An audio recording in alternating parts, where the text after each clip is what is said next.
Oh, there we go. And we're live. Excellent. Let's just send out some posts. See if anybody's going to come and watch.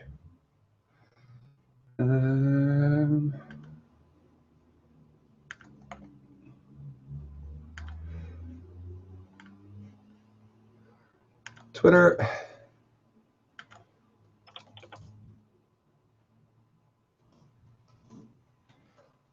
Really prepare this in advance, shouldn't I? But no.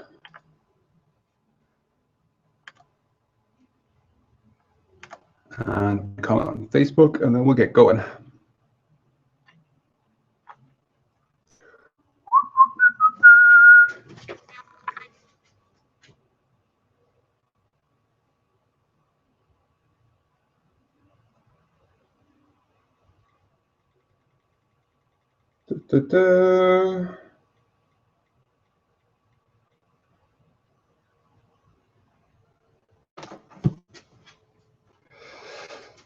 Oh, sorry about this.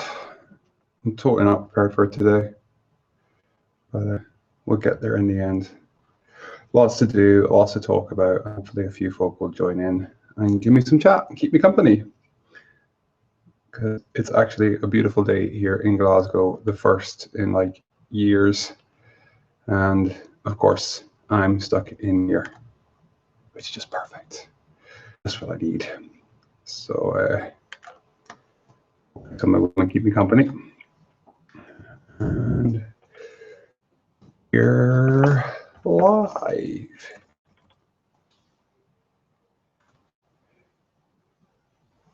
There we go. Okay, so let me just get things sorted out here.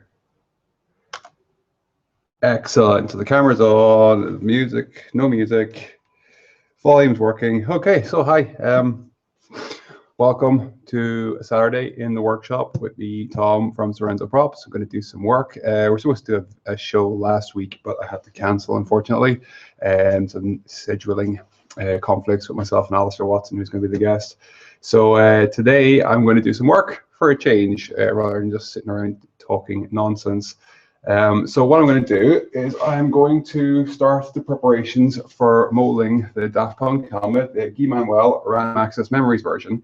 Hopefully over the next hour or two, I can get the clay applied to the master, and that will be sort of stage one of the preparation. Guy-Manuel helmet has been slightly reworked. Not much changed in the geometry of the helmet this time around, thankfully. I'm pretty happy with how I got it the first time. But what I did add was some ventilation holes in the bottom there, which is something I discovered through reference pictures after I did the initial mold. So that's been re-prepared, and now it's ready for molding. So hopefully over the next week or less, I can get it all done. So let's talk you through the process of what we're going to do here. Yeah, let's have a look at some of the tools that we're going to use. So I've got my wee setup here. I'm going to move the camera around for a wee bit. So I've got my table all set up here. And what we've got the master. It's on a stand, and it's also on a swivel, so that I can spin it around and work at it from all angles, which comes in very, very handy. I've got a block of clay. This clay that I am using is, what's it called? Buff clay, I think. I've not worked with this one before, not for this process anyway. I was working with Walt Disney WED clay, which is rather expensive, but really, really nice to work with, a water-based clay. So this is buff clay, which is a hell of a lot cheaper. I think it's like a fifth of the price. So naturally I'm going to move on to that and see how it works, but hopefully it doesn't cause any major difficulty. It's a water-based clay, air drying, so it takes quite a while to dry out, but we've got a little trick to keep it nice and fresh. Once in the bag, it won't dry out. It's only when it's in contact with air, so I'll show you that later on. Table, bench, all set up. I've got a bucket of water, I've got some sponges, I've got a sponge here that I'm going to use for cleaning off my tools. It's quite handy to have it pinned down to the table just so you can sort of run your tools off it and keep them nice and clean. And then I've got a sheet of acrylic here that I just sort of use for cutting. Let's move this over and we'll have a look at some of the other tools that we use. Whoa! Is this going to work? Oh, let's do it this way. There we go. That's much better. Oh, so some of the tools that we use for the thing. So first one, got a knife, just a bog standard kitchen knife. It doesn't need to be particularly sharp because the clay is quite soft, but it comes in very handy, probably used the most. I have then got this guillotine cheese cutter type device. You'll see how that's used later on, but it's basically just two pieces of wood with some wire laced through it, and that is great for cutting the clay very, very quickly. And what I've also got here is a series of scrapers. There's all different shapes and sizes, and they are all different flexibilities and gauges, and they all have different uses. I've got quite a selection here. I tend to just buy them whenever I see them, different shape, different kidney ones. There's also a few serrated ones. If you can see that, they've got a wee jagged edge. It's not really focusing, is it? No. Well, you should be able to see this one. This one's got quite a chunky serration on it. So this is really great for blending the clay in together really nice and quickly. And then the flat ones are used for smoothing it out. There's a few that I tend to use. There's a couple here that rust for some reason. I don't know where I got them from, but they're actually my favorite for some reason, even though they get all corroded and horrible. So that's the tools for the job. There are numerous other sculpting tools that you can use for clay. I've got a wee selection of here. Some of these are shop bought tools, very, very simple wooden ones, and some loop tools. And then I've got some rake tools that I built myself, which are made using scroll saw blades, bandsaw blades, not bandsaw, hacksaw blades, all different sorts of blades, bent into different shapes. But they are not being used for this task today. No, we're going to stick with the flat scraper tools here. So yeah, they're the tools I'm going to be using. Just pop them over there. Then finally, we've got some dimension boards, or not dimension, I don't know what to actually call these. Thickness planer boards. Basically what we're going to use these is to cut out flat slabs of clay, which are going to be set dimensions. So I've got three that I tend to use here. I've got a 5mm, I've got a 7.5mm, and I've got a 10mm. So it's different thicknesses of clay that I will then apply onto the master. So I'll show you how that works now. Let me move this camera back. Woohoo! There we go.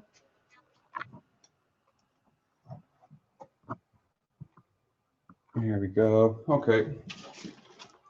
Tools over there. So pretty much with these boards, don't need that one. I'll use that one. The whole idea is you plop your clay on top of the board. You use your guillotine here and you just slice it through, and that will leave you with a flat slab of clay that is even thickness the whole way through, which will be 7.5mm for this one. And then what we're going to do is apply that on top of the master, and that gives it a nice even wall thickness the whole way. And this is the beauty of matrix molding, is that gives an even wall of silicon the whole way around, so you don't have any weak point, low points, which is something that quite often happens when you're using brush on molds. You can't really tell if you're putting on an even amount. You can't tell if you're putting on an even amount of clay. So this is quite beneficial. I tend to not do brush up molds anymore.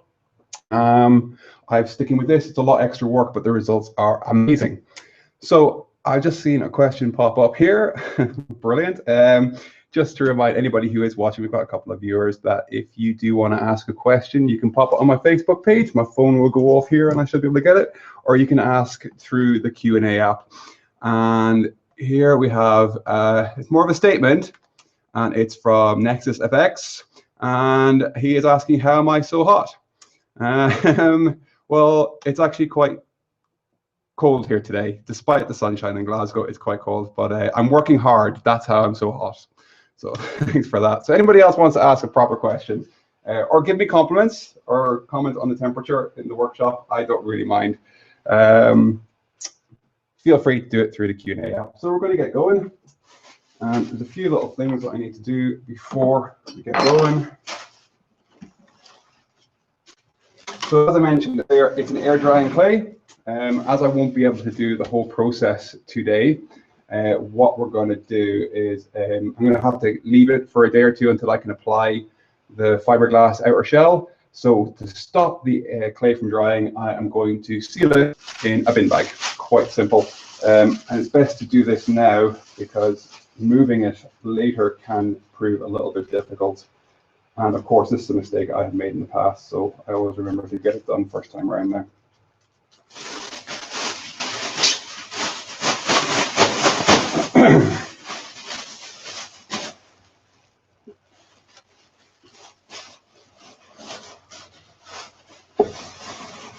Easy, easy.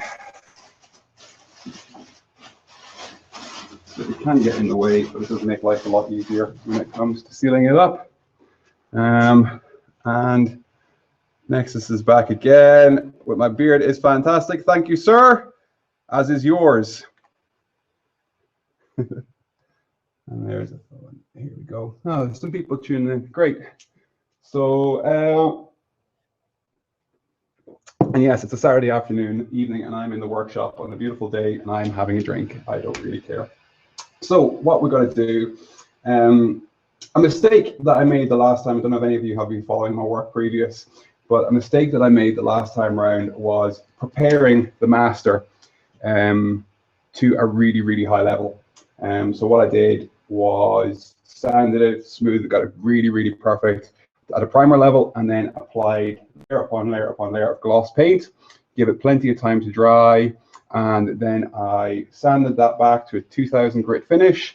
I then used rubbing compound to get it uber smooth. I then waxed it several times, and the mold master was glorious. It was absolutely perfect.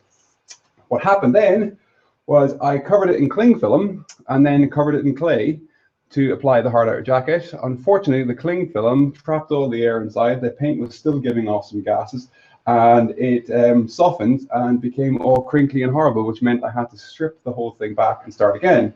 So the first one I did that was for my Thomas helmet a couple of months ago. Unfortunately, when I was preparing the Thomas helmet, I was preparing a hooded helmet as well. So I had to make the same mistake twice, which was really, really sucky because I knew what the outcome was going to be.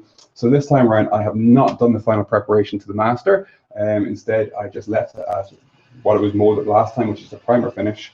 And now I'm going to cover it in wet paper towels and then start applying the clay. We'll get going on that. So the cling film turned out to be a really, really bad idea. But it's one of these things, you only learn these lessons through other people's mistakes or your own mistakes. And unfortunately, nobody else has posted about making that mistake. So I felt it was my duty to post and warn people not to do it.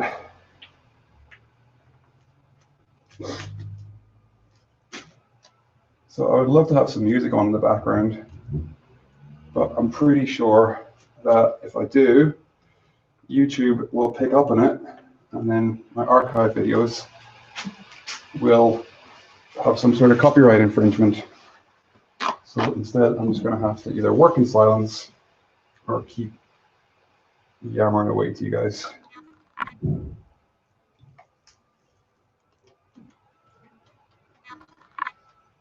we go.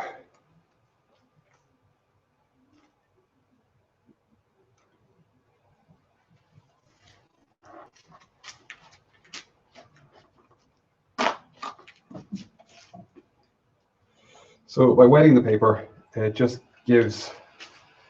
keeps some of the moisture trapped with the clay, stops it from drying out, and hopefully will prevent any serious damage being done to the paintwork.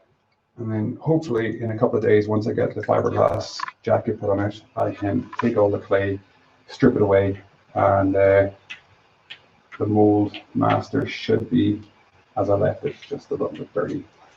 And then I can start doing the preparation with the gloss paints.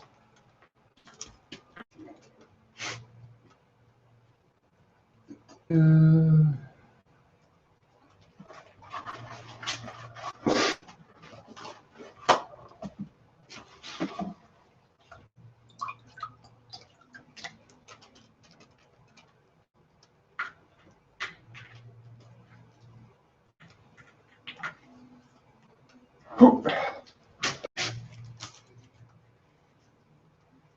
doesn't have to be completely covered.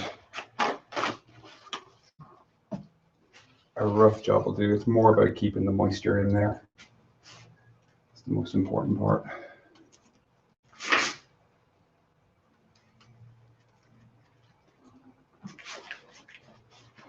And one more should do it.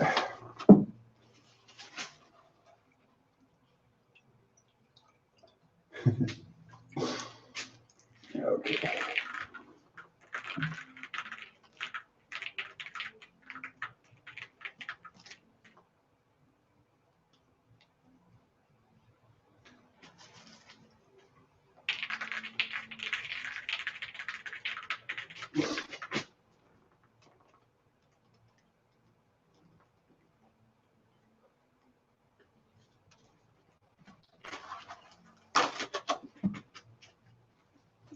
I think that'll do. I'm getting a bit. Yep, looking good, looking good. Let me just check this out.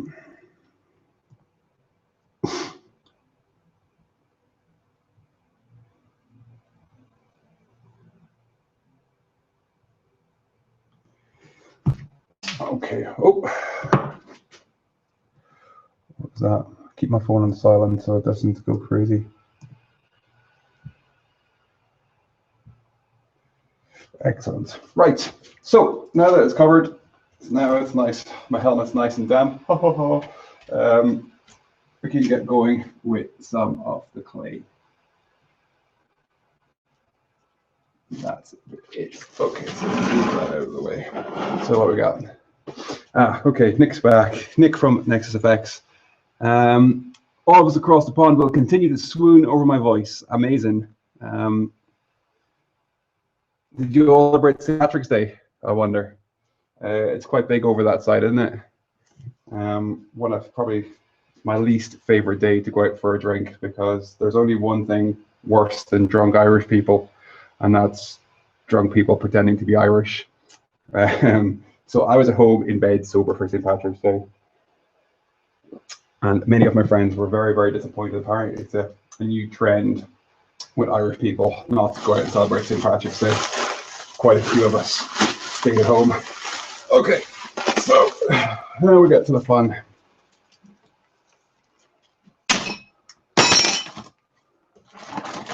So this does look like a massive bag of drugs or something, but it's not. It's just clay. So you can see it's quite soft, quite pliable, malleable.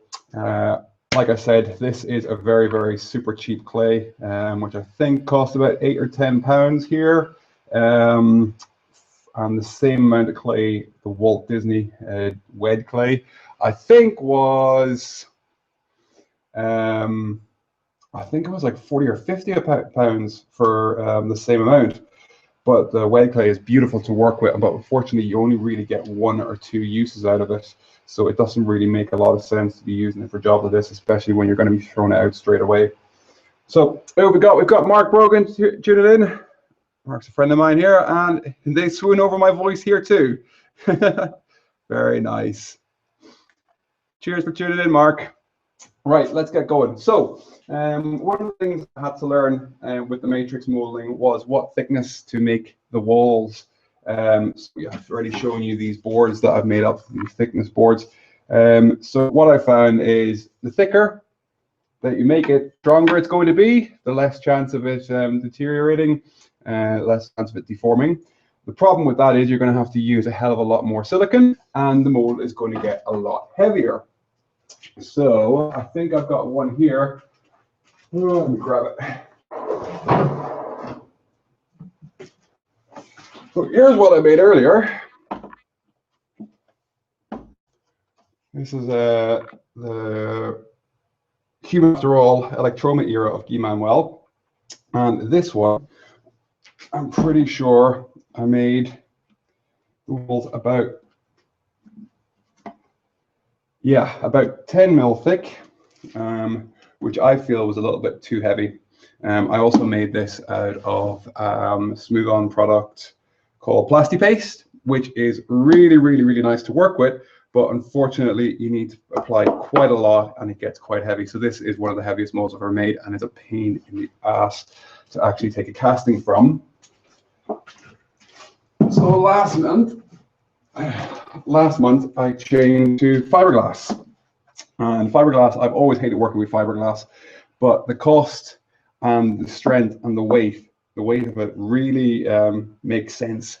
So I took an evening off a couple of months ago and just basically really, really patiently put on the fiberglass coat, and it works really, really well as long as you're not in a rush with it. You're not trying to get it done super quick. It's so light, so strong, and it only took about, you know, an hour more than the Plasti Paste jacket would take. So I will be sticking with that, and it's also a good learning curve for moving on to epoxies, which is something that will probably happen in the future as my molds get bigger and more complex. I've just noticed that, right, I'm going to have to chop this down a bit.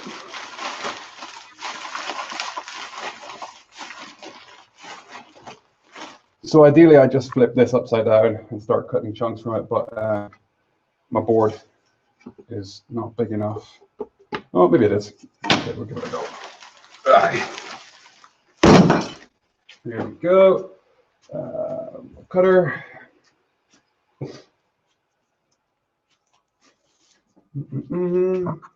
See that?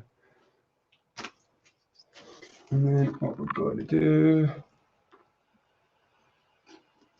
I'm just going to slice that like that. The first one is going to be a throwaway one because it's got this cruddy side here, but you can see there it's a nice even thickness. So that should be approximately 7.5 mil the whole way through. So that can then be applied on, but I'm going to keep them up here. There we go. So we'll just do that again a good few times.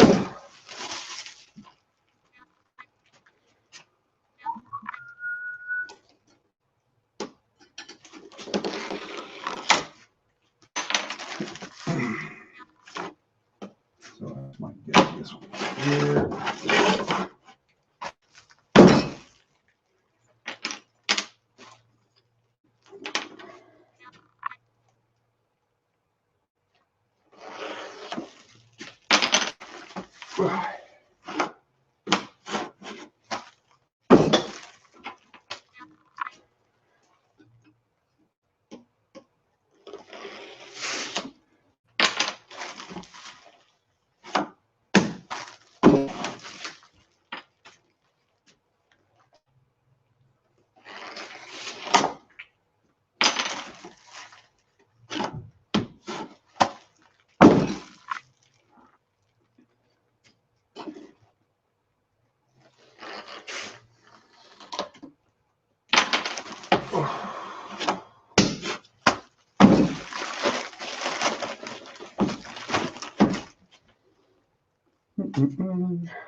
A couple more, we can get going.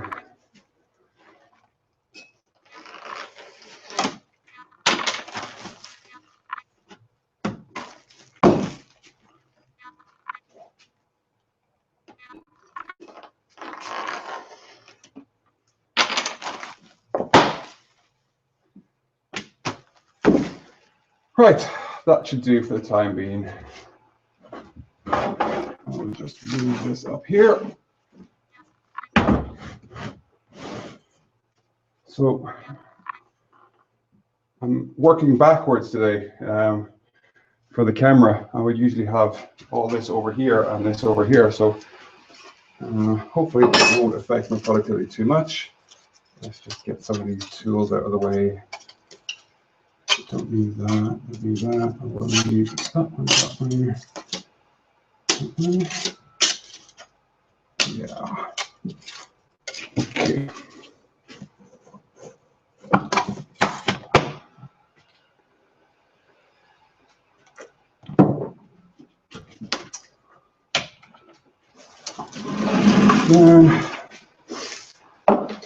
And basically, I'm just going to start from the top and work my way down and around. Let me move this over. Here we go.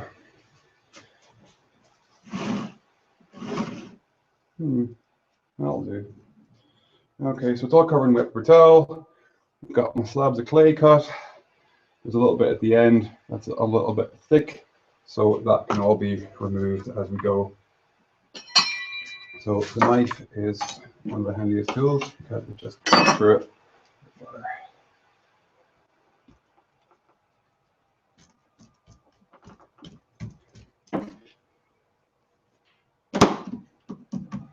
So just check it for any highs or lows,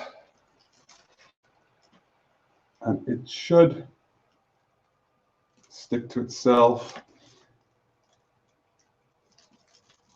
no problem.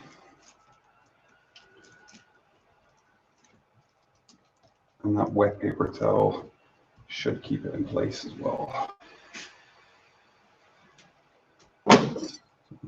Chunky bit there.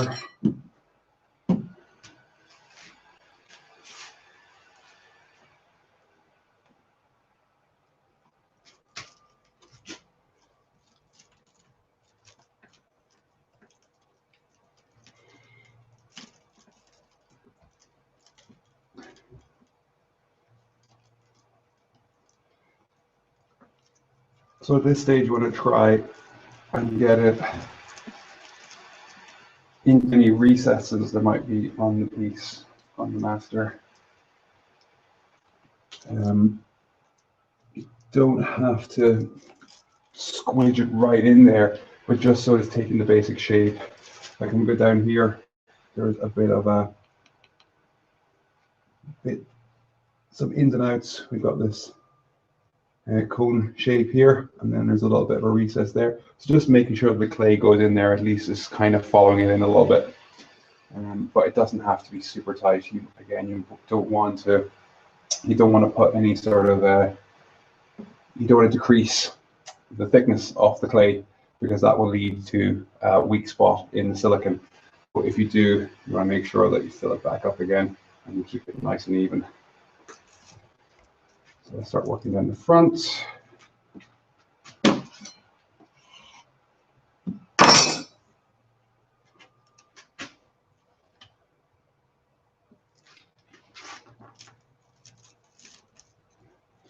Yeah, actually isn't too bad to work with so far. But when we get to the later stages of smoothing it out and adding in the matrix pieces, that's where it might prove to be a little bit more temperamental. But we'll just have to wait and see.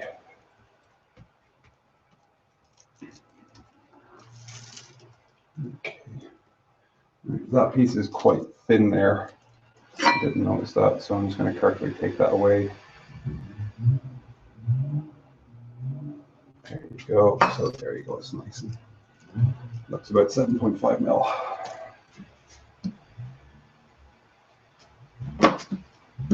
So that just happened because my board was not as big as my piece of clay. So there wasn't a guide there to keep the wire in position. It just thinned out a little bit.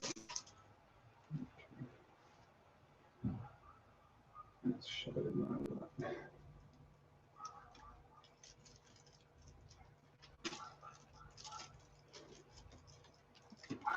So once you've got a few big pieces on, you're going to start to see little shapes like that that are going to need to be filled in, and you're also going to see overlaps like that. So what I tend to do is very carefully just slice them away with the tip of my blade. It's good that the master hasn't been fully prepped at this stage, so if you do accidentally stab it with something, with a knife or a blade, you're going to do some some finishing work to it anyway. But just be careful. You don't really want to have to do that. So this is where, oh, that's starting to stick together. What I'm going to do now is just start eyeballing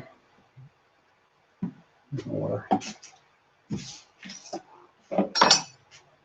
Just get these sponges wet. Here we go. So having this sponge attached to that just means that you can very, very quickly clean off your tool, and that way it makes it a lot easier for cutting into your clay. I've also got this thing here which I can keep wet. And it just means that the clay will move around a lot easier. So yeah, like I was saying, I'm going to just start eyeballing these shapes and try and fill them in. Doesn't have to be precise, but just a rough kind of shape.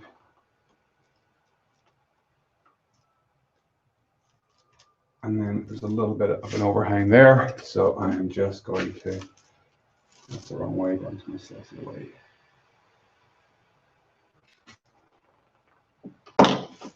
Like so, and then that can just be pressed in. So gaps like this, don't worry about that. You can just go around at the end and fill them in with little bits you pinch off. It's about getting the major spaces.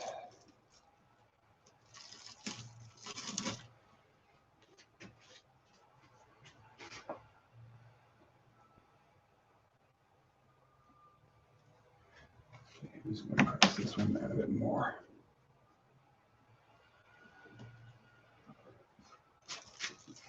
So if you're watching and you have any questions, feel free to send them in. You can use the Q&A app if you're watching through Google Hangouts, or send me a message on my Facebook page and I should get them on my phone.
Oh, my glass is going to get all clear now.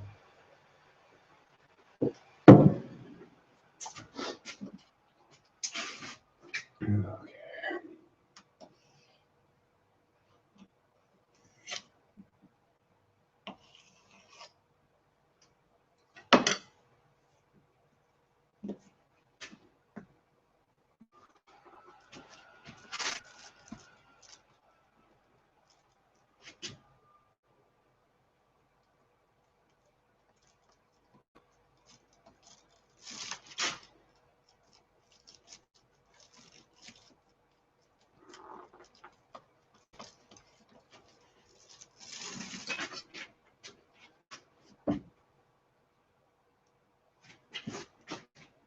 Get some more light over here. There we go.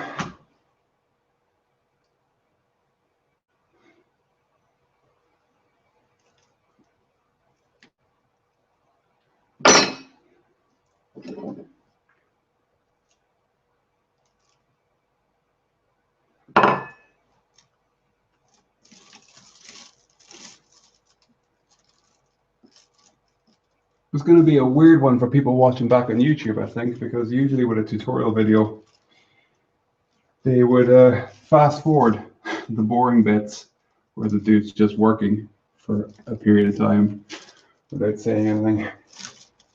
But I'm not going to be able to do that, am I?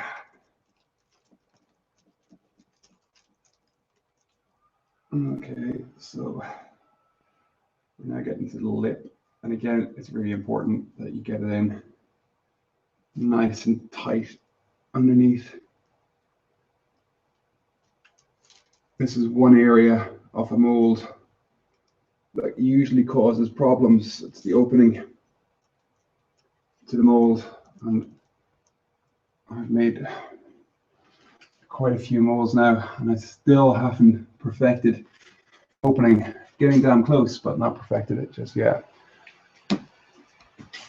But this seems to work quite well, having a nice big base all the way around. So about 15-20 mil sort of flange in the opening. Custom shaped opening works quite well. Not perfect, but I've not seen a better way of doing it yet. So I'm running out of clay. I don't like that one. That's not thick enough. So I'm going to go back and cut some more clay.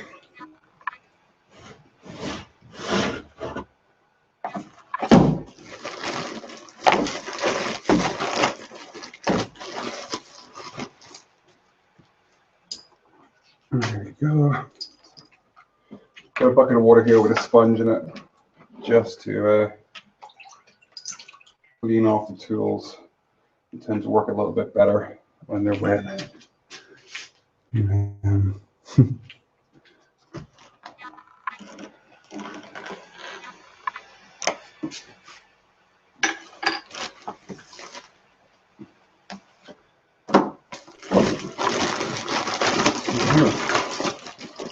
Three or four pieces should do it.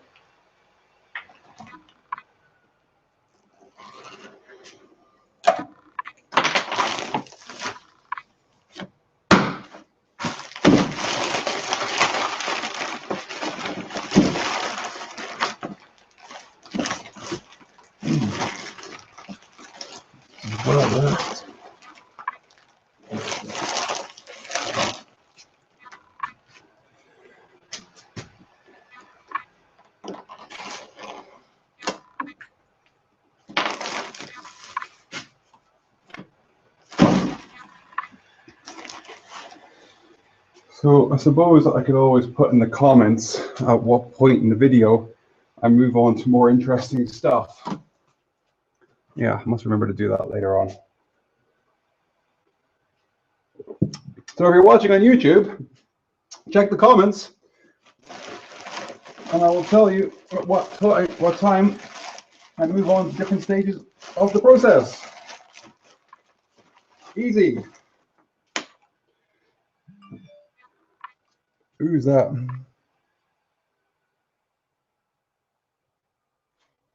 Okay, I've got a question coming in.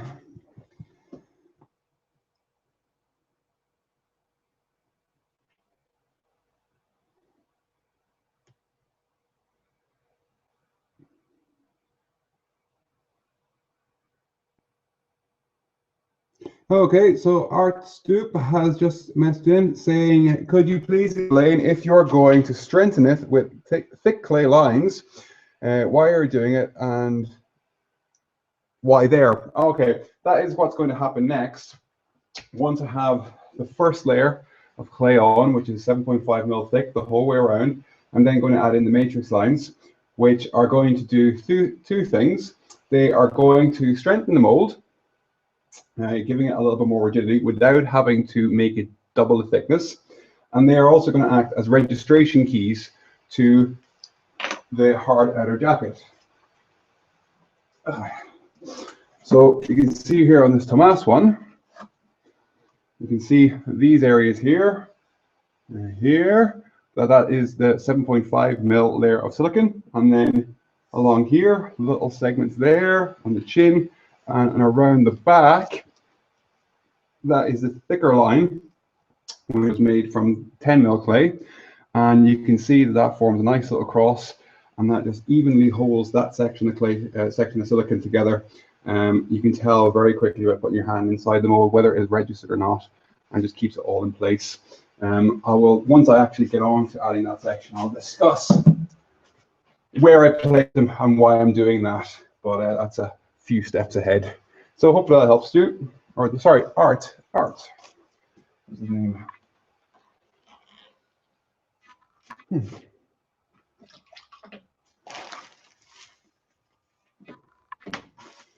Okay, hopefully that's enough clay.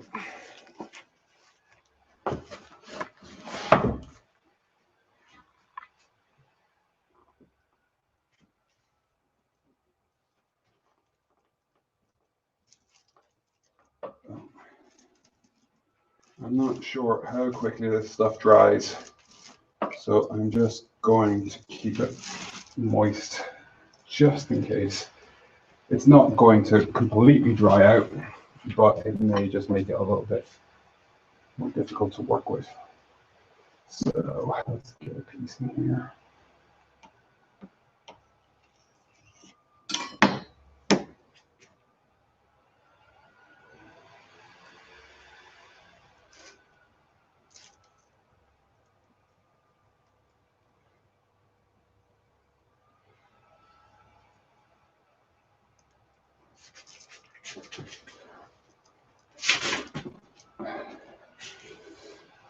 Being able to get down low and almost underneath the piece is quite helpful. And also being on this swivel makes it so much easier to work with.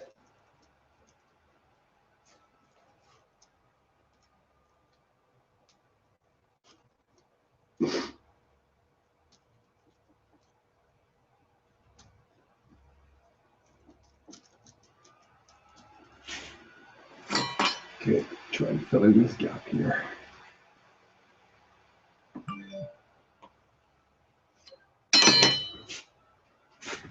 Ooh, we go.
Okie dokie.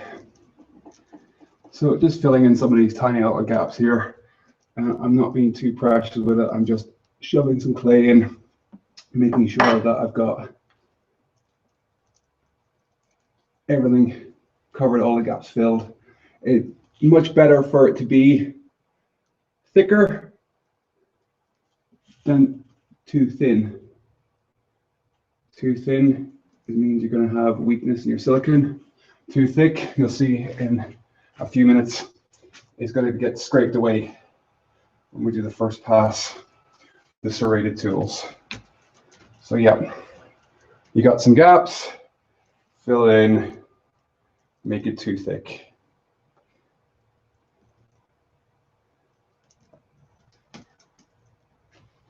So we're almost there.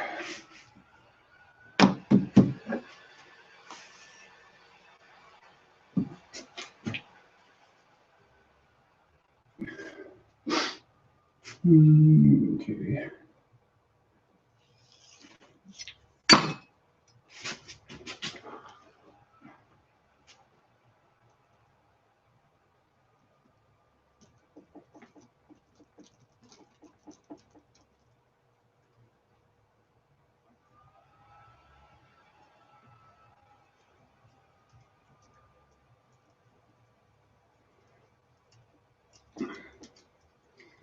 So it very well might be easier doing these side and underneath bits to place the whole thing on its side, but I don't do that. I'm not known for making my own life easier. I like it the hard way, but it works.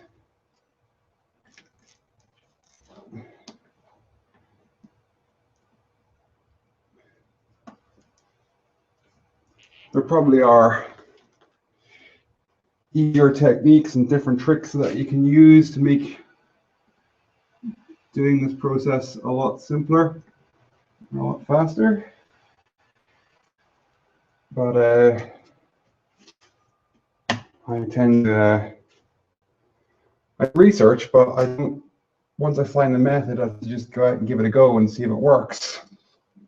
And if I'm happy with it, I don't really try and fix it. I don't try and find a better method unless I'm unhappy with it. And so far, this works quite well. It just takes a little bit of time. You just need a little bit of patience.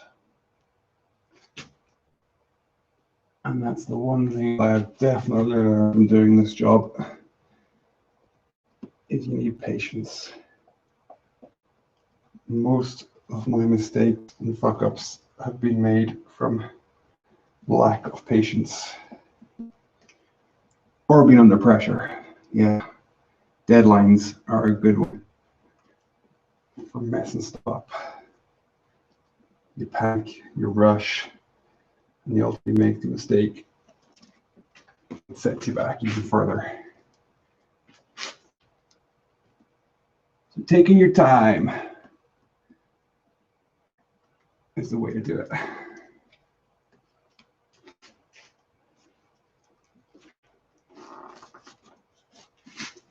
I do find this part very, very relaxing. I like to do it in the evenings or the weekends when the workshop is quiet, so that I can just sort of zen out and be one with the clay. There we go, a nice retweet from Bill Duran from Punish Props. I had the pleasure of finally meeting Bill last weekend. Was it last weekend? Yeah, at LSCC, London Super Comic Con, and that was awesome. Speaking to Bill for the last couple of years online, Facebook and email and stuff, it was great to actually have some FaceTime with him. And we got to hang out and have some beers and talk about this crazy business we're in. So it was good times. So thanks for the retweet, Bill. Loads of followers are going to come and see that it's just some weird Irish guy walking around with a hopefully they find it interesting. All right, let's cut this shape. There we go.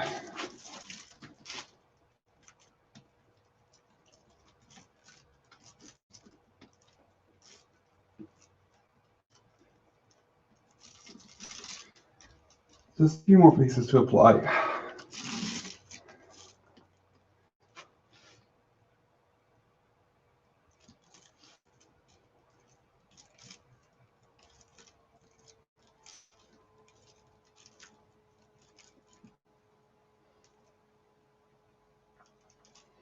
Could do it as studio audience. I think that would be good. I wonder could we work that out?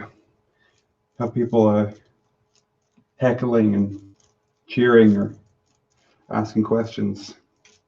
Pretty sure you can do that with Google Hangouts, can't you? You can get like loads of people in. Might get a bit distracting though.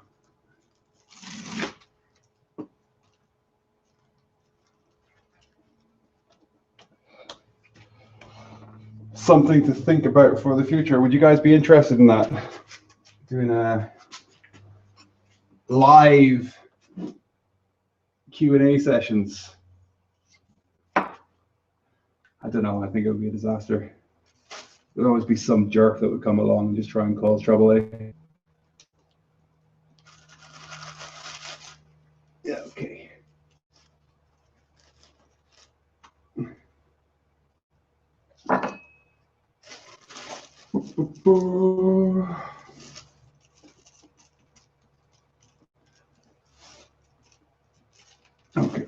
to put this on the side here.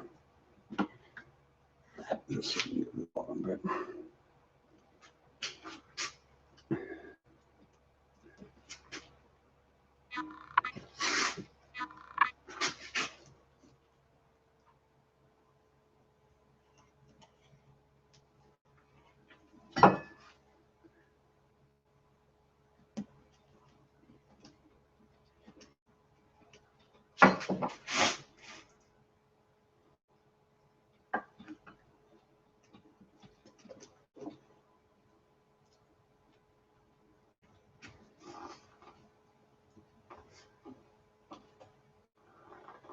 Nope, don't like that bit. Don't like that bit. Let's go with this bit.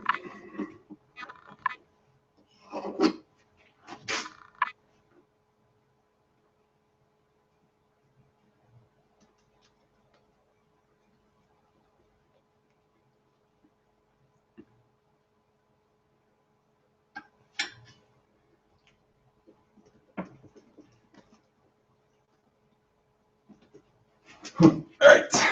Oh no, it's stuck. That's what I didn't want to happen. This is why I don't like putting it outside. The side is done. Okay. Here we go. That's not too bad. Okay, so that's it completely covered. And now we'll go about filling in all these little gaps, making sure that the clay is, oh, what's on there? That's not fun. The clay is nice and tight against the master. It's not sagging away, because that will cause problems. So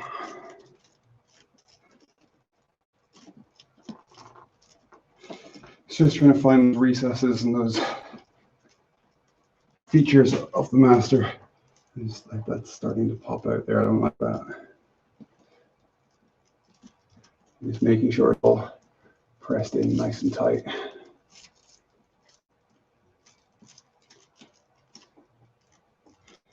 Same around the bottom. Yep, that's starting to come away there. Okay. So now I'm just going to take lump of clay and just start filling in any of these gaps. Again, don't have to get it perfectly smooth right now. It's just about putting some clay there, because you're going to start scraping away with serrated tools and evening the whole piece out. So having it too thick is better than having it too thin.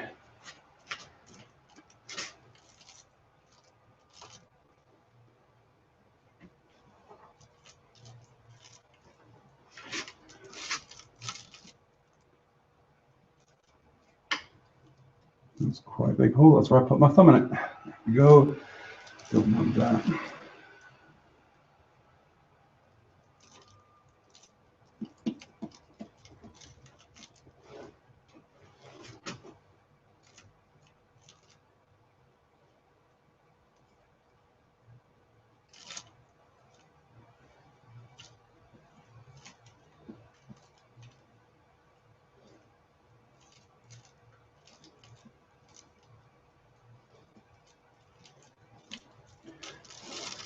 Okay.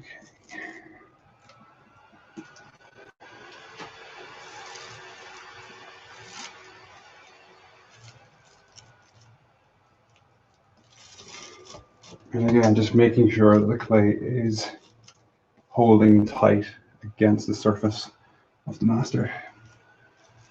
You don't want it to be bellying out, because that's going to cause problems on the fiberglass. It's nice and snug, pressed right up against the surface of the master.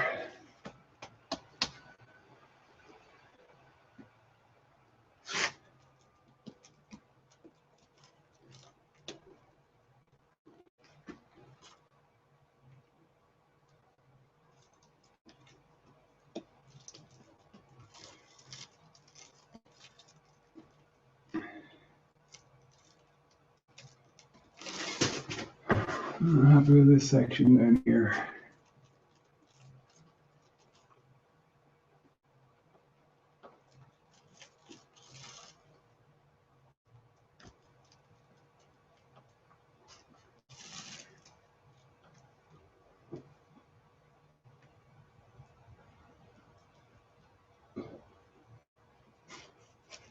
Okay, and just finally, I'm just going to make sure that this lip all around the bottom here is covered in clay. This will be cut away towards the end, but I just want to make sure that I've got it all covered and that it's even. And then I can decide at what height I'm going to cut it later on.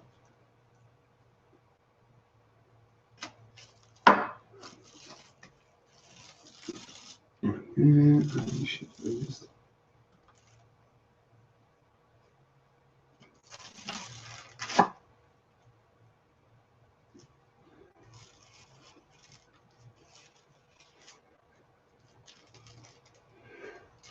we go, that will do there. That doesn't.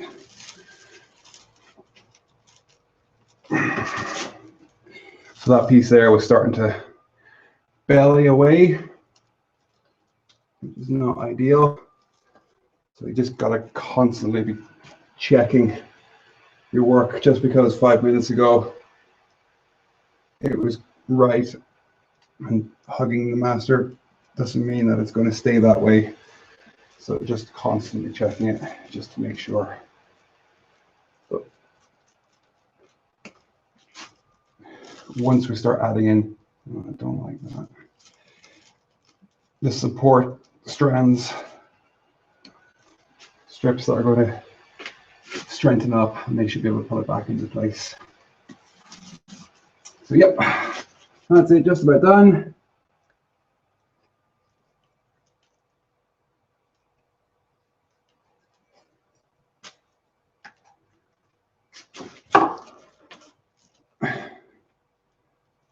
There we go.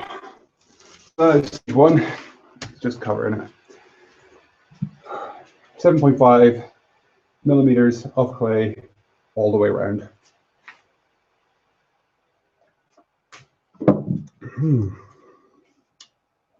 There we go, an hour. Wow, that's a lot longer than I thought. Okay, so we're just going to move on straight away. Put all this here. Put the tools in there. And now the next stage, I am going to use the serrated, kidney-shaped, what are these called? Scrapers? I don't know. I should know that. But basically what it's going to do is it is going to just drag the material, scrape it, and give that serration. And what we can do is start having a look and see. I don't like that one. Where's my other one? Here we go, we'll try this one. So this is a little bit more flexible. So it's just lightly dragging it. And what you'll start to see is it's getting rid of the rises in the clay and identifying the hollows. So as you drag it across, if there is a hollow, I'll just demonstrate. So if there is a hollow, and you drag it like that, you should be able to see the hollow. And then you can fill it in with some clay. If it's really big, like that one, which is my thumb. But if it's really small, which can happen just from fingerprints and whatnot, what you can do is just drag the clay from all directions, and it tends to even it out and scrape away the excess, but also put the excess clay into any hollows that might be there. Let's see. Can't really move my camera forward. There we go. So this takes a little bit of time. So I'm just going to blast through it as quickly as possible. Let's see what pipe there.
So working in opposite directions, up, down, left, right, can help you just to drag that material in, excess material, fill in the gaps.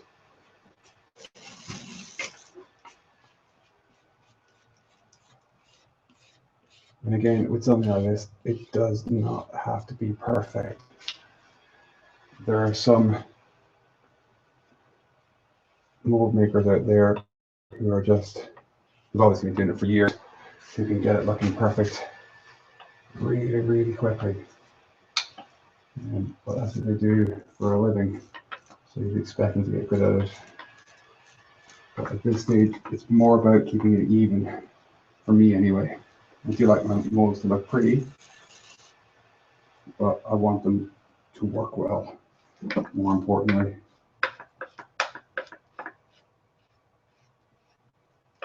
It's a big chunk. Okay.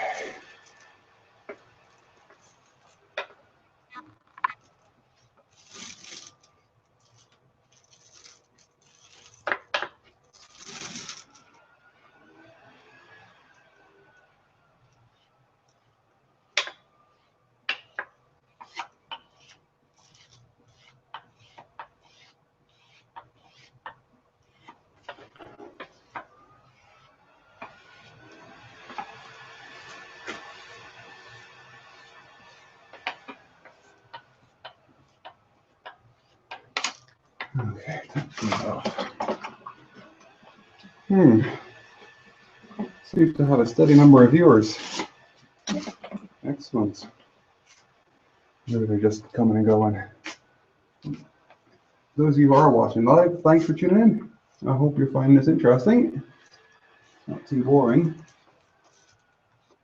I do hope at some point in the future I will have the time to make tutorial videos that aren't a couple of hours long.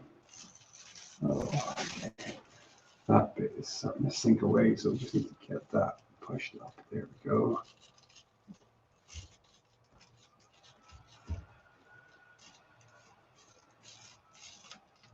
Okay.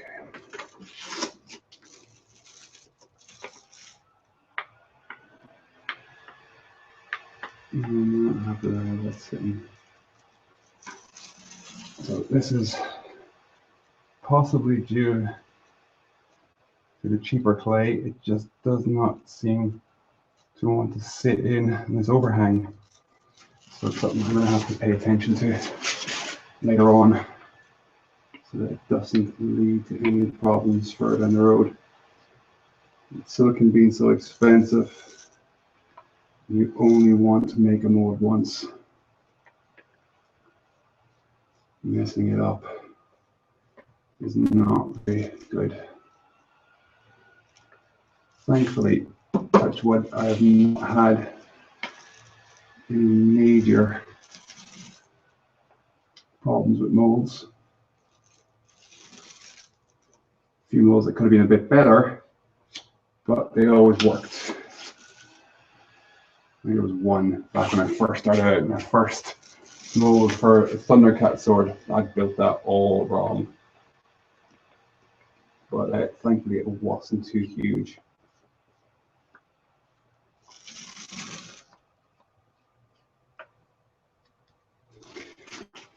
Okay.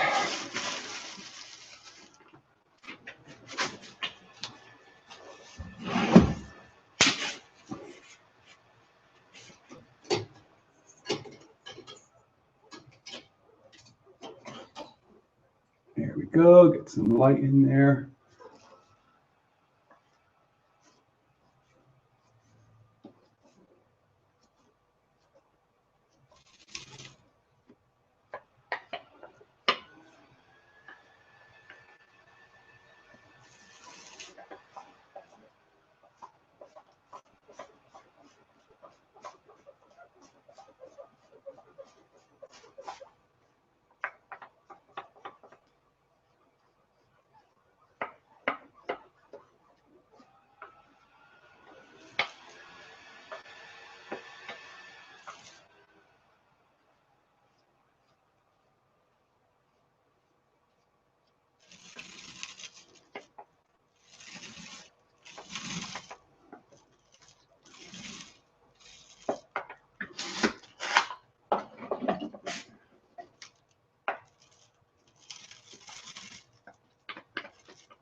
Oh, there we go. It's starting to sink.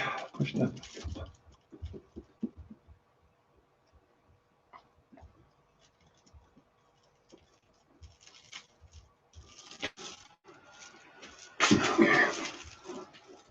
Okay, so reasonably happy with that. This clay isn't working as well as the previous stuff is, but like I said earlier, it's a lot cheaper clay.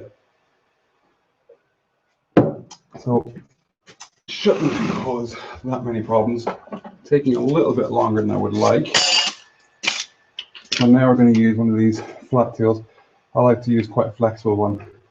And again, we're just going to drag it along and try and identify some of those low spots. It's more or less dragging the material, scraping away the excess, and putting it into some of those hollows. Like so.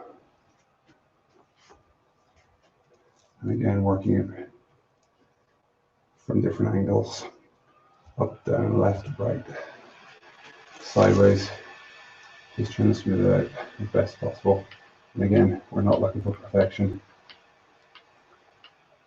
We still have to put on support strands, the matrices, and then once they're in place, you can see about smoothing the whole thing off.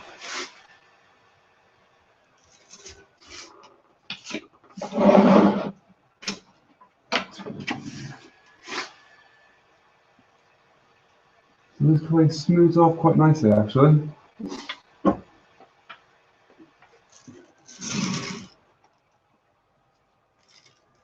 Doesn't seem to adhere to itself as well as the wet clay, especially in the overhangs down below the bottom of the helmet. But this seems to be going quite well.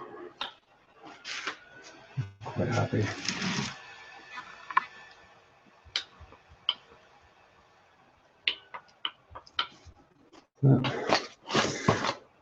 Let's just do a little close-up, shall we? Whoa! I don't know what the focus is like on this. Oh, there we go, that way. So, you can see here the serrated tool was used over these sections. And then we're just going to use the smoothing tool to try and smooth it off. And what you can see here is we're dragging that material down and that dragging it into those recesses to hopefully close them up, working from different directions, and they're gone. So that's what we're trying to do all over. Again, a nice quick job. We're not going to spend hours getting it perfect. Let me get back. That's roughly where it was, eh? And I've just got clay all over my webcam. Yeah.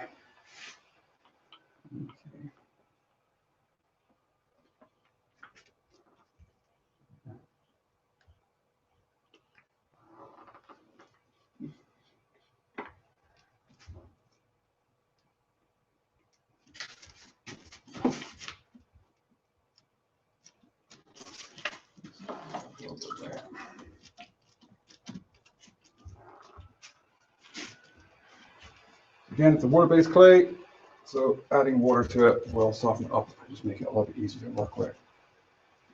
It's just starting to dry out a little bit. Not dry out, but just becoming a little bit more difficult to work with. So adding a bit of water there can help.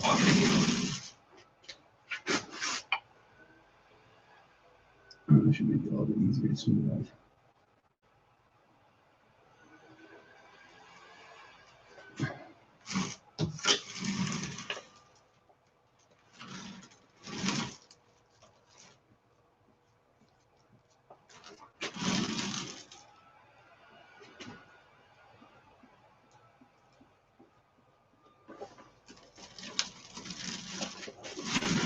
Okay.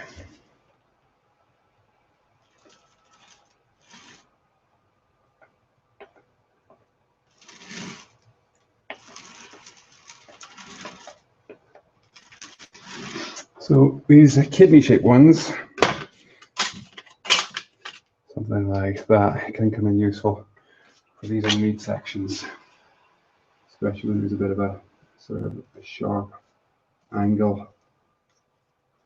Putting a straight one is just going to, like a 45-degree angle is just going to gouge. So having a rounded edge can make it a little bit easier.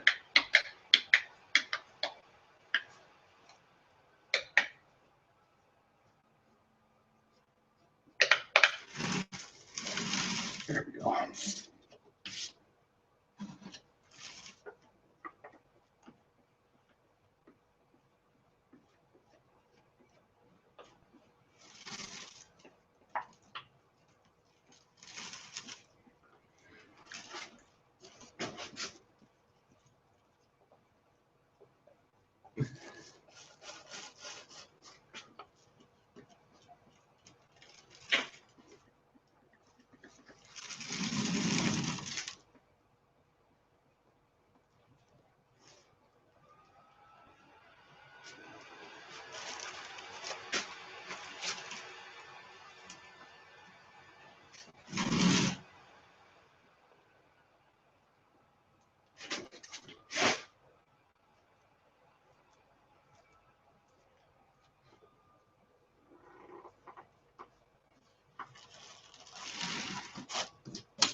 Okay, almost there.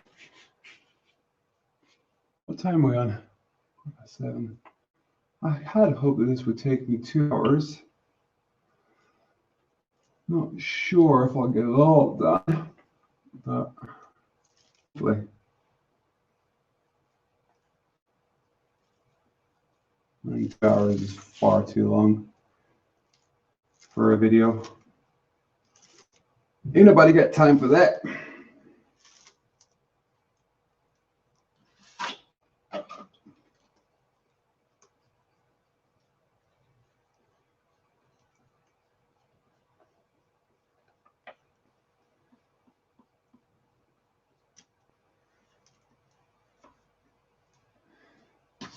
So a very useful tip. EVA foam floor mats are actually really good for your floor, providing a nice soft surface for you to kneel on when you're doing your work. Who would have thunk it?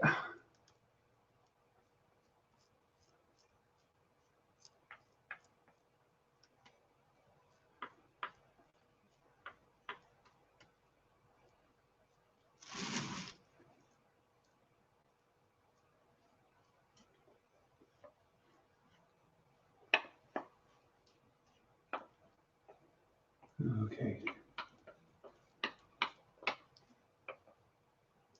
So I'm not going to go crazy with smoothing out these ear sections of the helmet, simply because I know I'm going to put one of the support bands over that. So there's no point in getting it super smooth.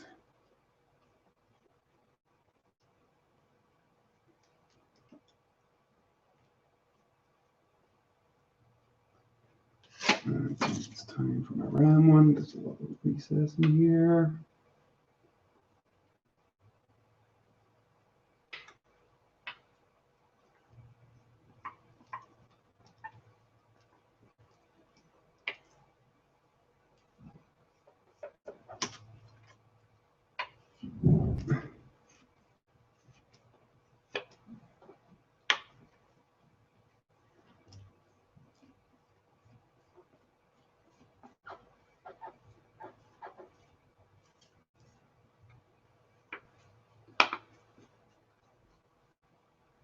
Okay. I'm not entirely happy with how this clay works, but that will do for the time being. Most of the hollows are sorted out, which is what's most important. So I'm just going to lather it up again. Again, when this is only to provide a thickness for the silicon. What we're doing is creating a cavity. This cavity does not have to be perfect. It does not have to be perfectly smooth. It could be all jagged. It could be all rough. You could leave it with that texture on it. It doesn't really matter. The only trouble is when you put your fiberglass on top of it, the fiberglass is going to sink into all those little nooks and crannies, and it's going to be really sharp internally. So again, the nice and smooth means that your fiberglass jacket internally will be nice and smooth, and then the silicon will register to it a lot easier and won't get all cut up and potential for what's the word? Non-registration, incorrect registration. So getting it smooth within reason is generally the goal. Doesn't have to be perfect, but you want to get it most of the way there. Plus, it just looks pretty. Oh, so lather him up.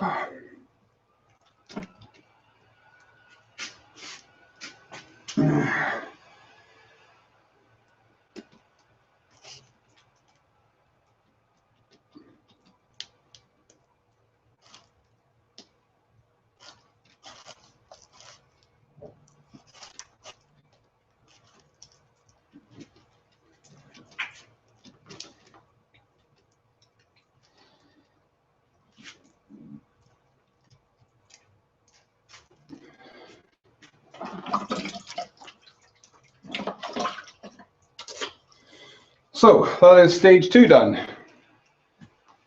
That is smoothing out the clay in preparation for the support structures, the support matrices.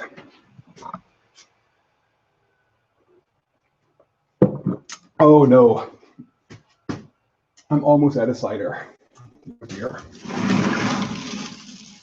Somebody come bring me a cider. Okay, so the next stage is adding the support matrices, as I showed you earlier. This is the fiberglass jacket for the Thomas mold, and you can see there are thick bands going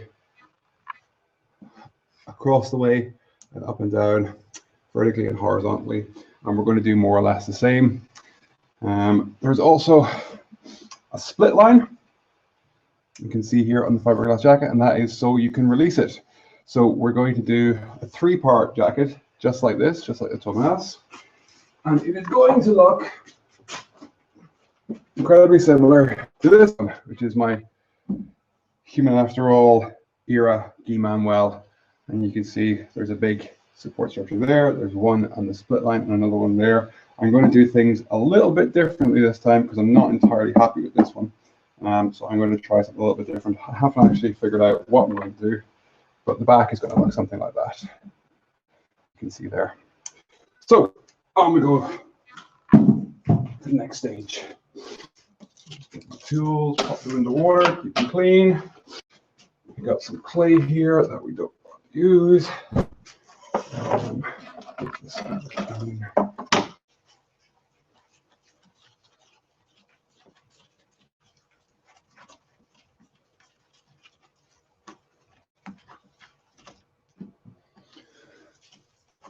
Still got people watching, amazing. So if you're watching, how are you finding it?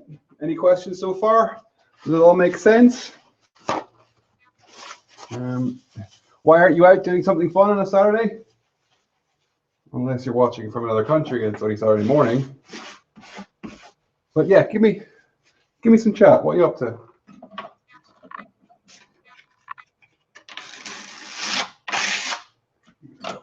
Okay, so for the support structure, I'm going to use a slightly thicker piece of clay. I'm going to use my 10mm cutting board.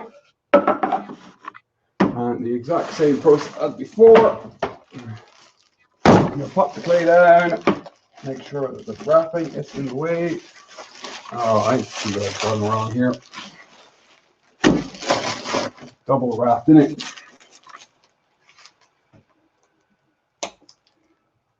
This one's getting in the way.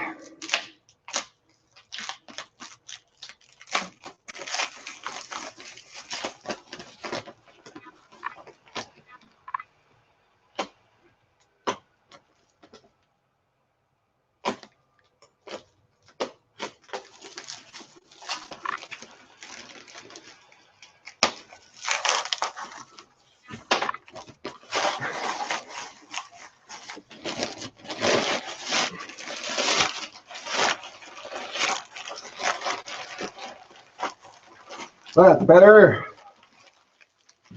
That's it. Give some of that crud.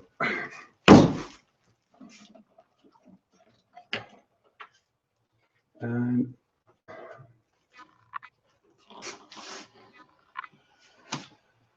piano string. And there we go. And that's a 10mm slab. So it's slightly thicker than the first slab that's gone on.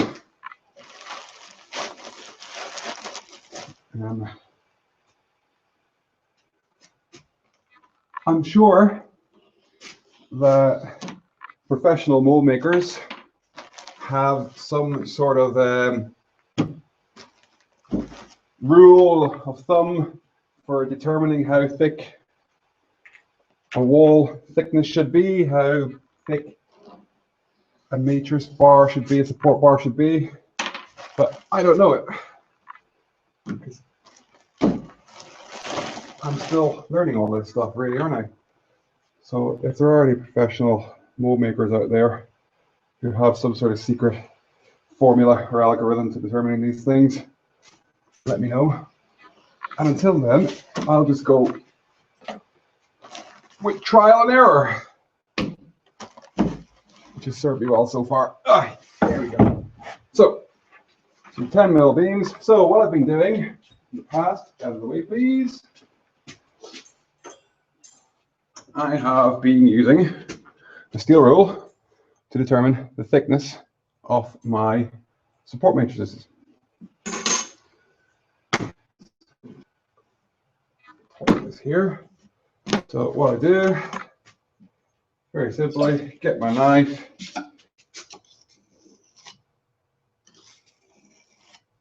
and I just cut out these strips.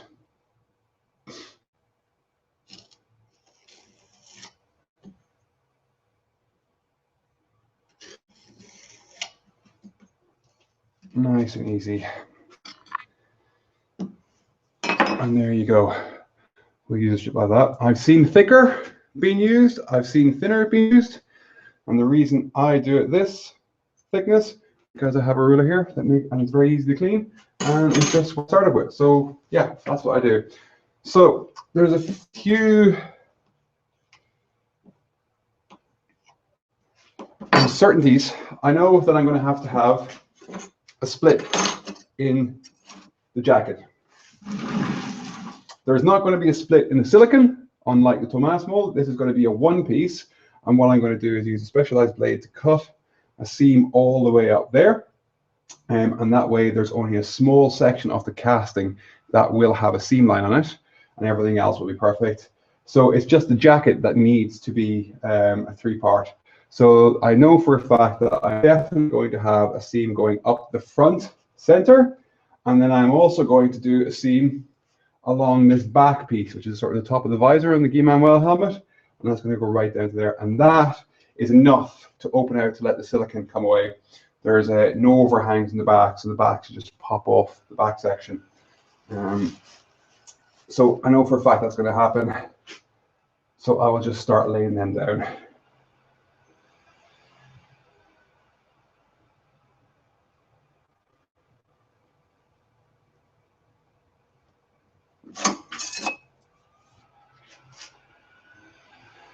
Same as before, it's just a matter of getting it in place, and then we can adjust it and fill in any gaps later. Just laying it down.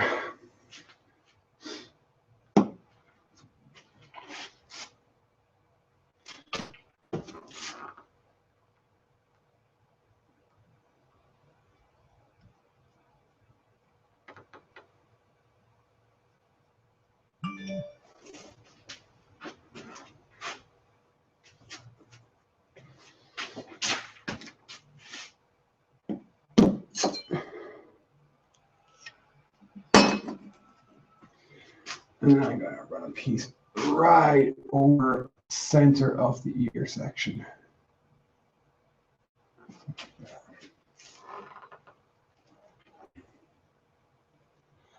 So ideally, you want this to run a straight line. You don't really want it to wave down the way. You want to run nice and straight.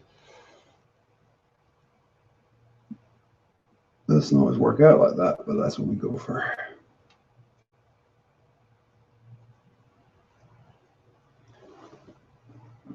Okay. Chuck these bits up here. Take another slab.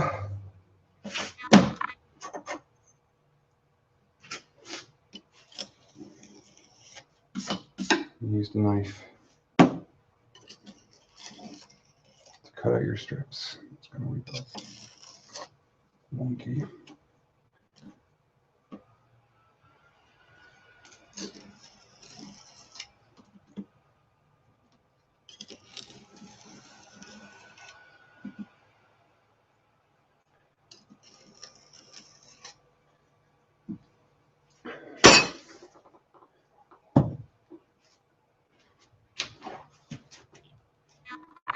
What time is it? Huh.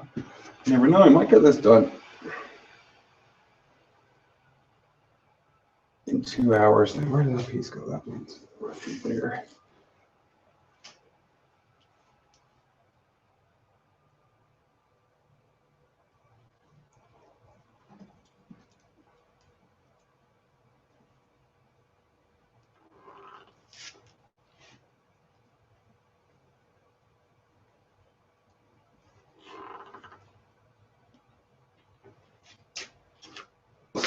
So you're making sure you've got it roughly the same place both sides.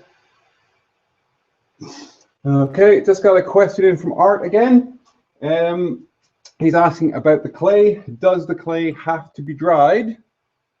Does the clay have to be dry before you apply the fiberglass to the epoxy? And the answer to that is no. In fact, you don't want the clay to dry out. You want the clay to remain wet.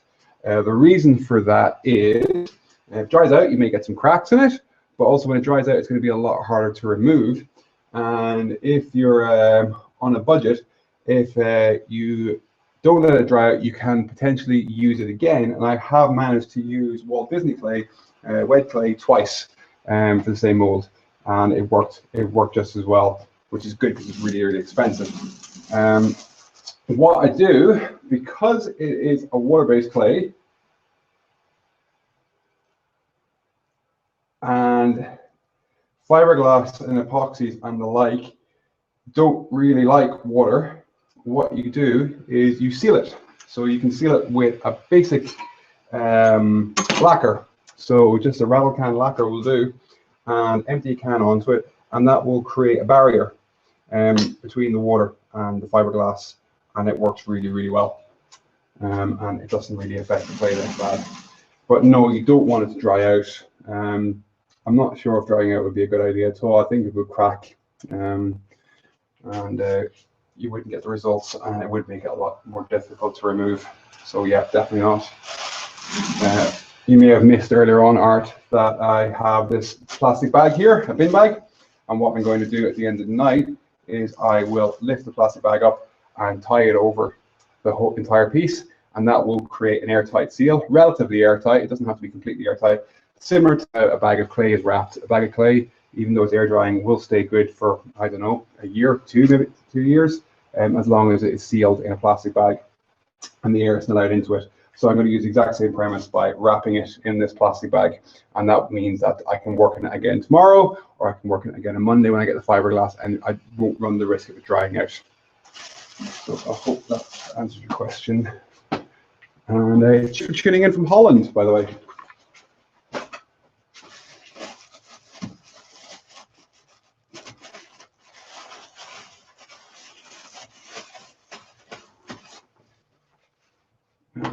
Okay.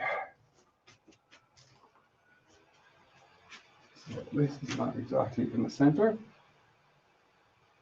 although it doesn't really matter. I much prefer to have it in the center.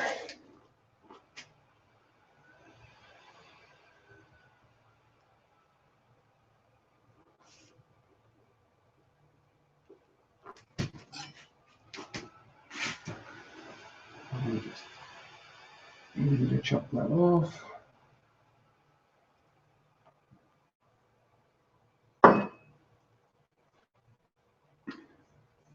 And then we're going to pop that down there. And this is going to run all the way down the bottom and even into the underhang here. Pinch that in nice and tight, and again, that should give some good support there.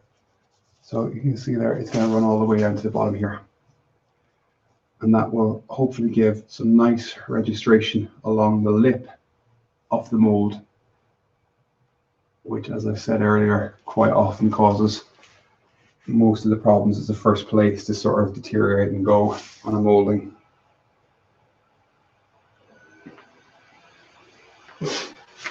Okay.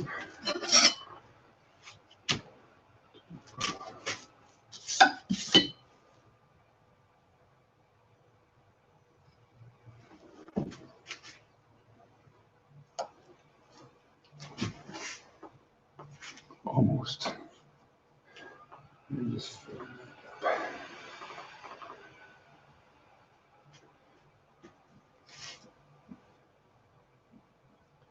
So the positioning of these mazes, again, there's no exact science, but the whole idea is to add support, keep the silicon the shape you want it to be. Because remember, when we pour the silicon, we're going to remove the master, so the silicon needs to stand up on its own. So you're going to have to think of it structurally. Where is the best place to put my support structures so that it doesn't collapse? So if I was to go, as I currently have it, with just these two dividing walls, the two dividing strips, more than likely what would happen is this section here, because it's so big and so open, the silicon would start to sink in, and what you get is deformation of the visor section. Now that mightn't matter too much, considering the visor section of this helmet is cut away and disposed of, but if you go to the back section here, where this is actually a very prominent part of the helmet, if that was to start to sink, you're going to have to do a whole heap of work post casting, using fillers to build it back up. So you don't want to put too many, but you want to make sure you have enough so that you don't get any sort of weak spots, any deformation in the silicon. So again, it's kind of trial and error. I'm not entirely happy with the first version I did of the Guy-Manuel helmet, so I'm going to try something a little bit different. I've not entirely figured that out yet.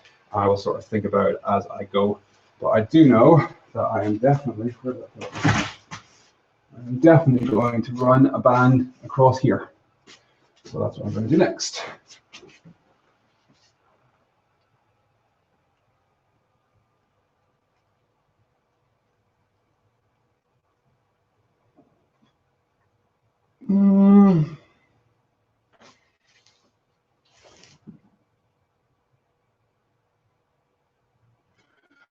Maybe I might go a little bit lower. Yeah. I'm going to go lower, and I'm going to add some extra support to this hollow in the ear section. You can see along here is a little bit of ducking, so I'm going to give that a little bit more support. And more than likely what I'm going to do is put another one up here somewhere. But I will ponder that as I go. And eye it up.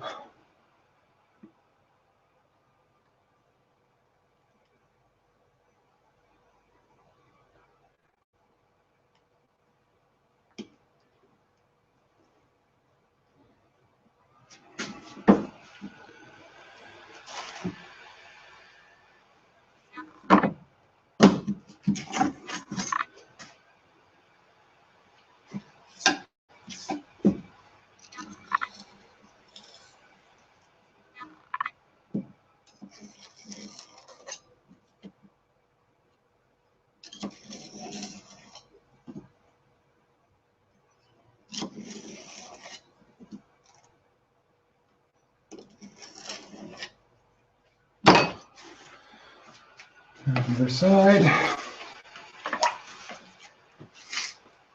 Keep it nice and moist. So it'll stick together. A lot easier.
Okay.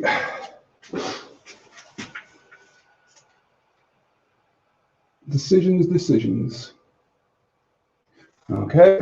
I'm just going to continue this line all the way along here.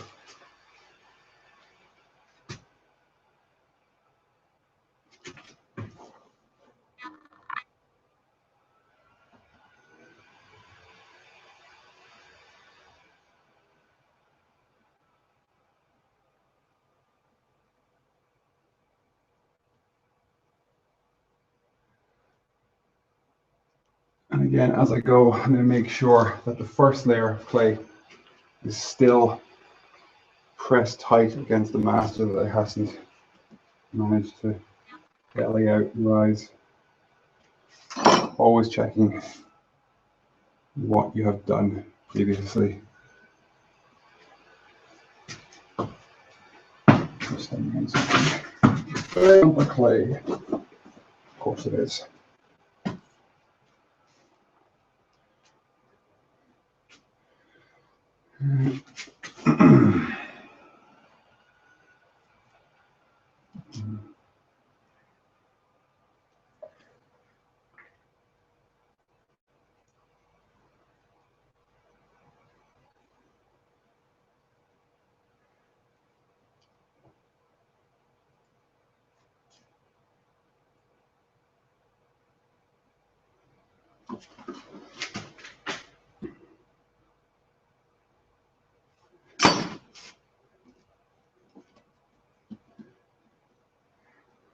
Okay,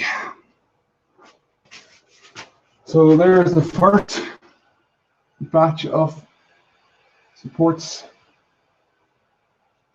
I'm just going to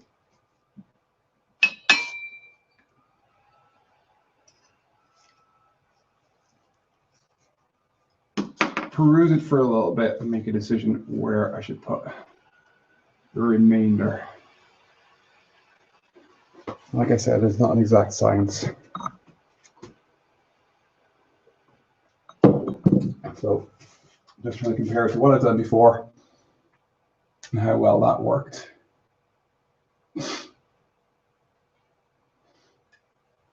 Again, for every strip of clay you're adding,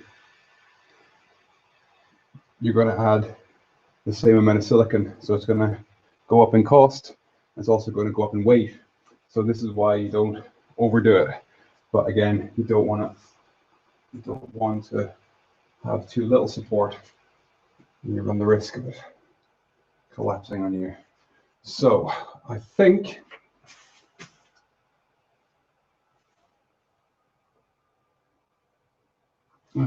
I may run another vertical, or horizontal, I mean, around here. So we're going to run around here, and then I may run one up here. I think I'll do this one first, and then I'll decide. So, I think I'll just keep the video going until it's all done. Probably going to be a 3-hour video, but so what? At least I'll have it all done, and I can relax for the evening. Come back and tackle it tomorrow. So there we go.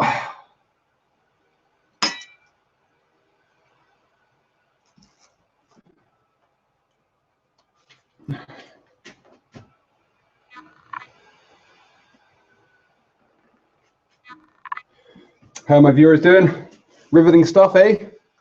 Edge of your seat? Can you guess what's going to happen next?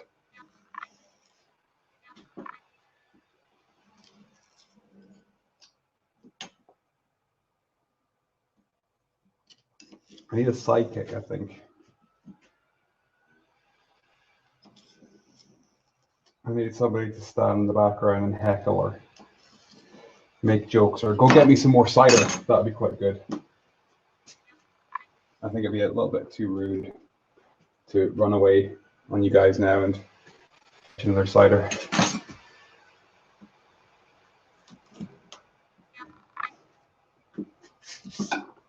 Just have to do without.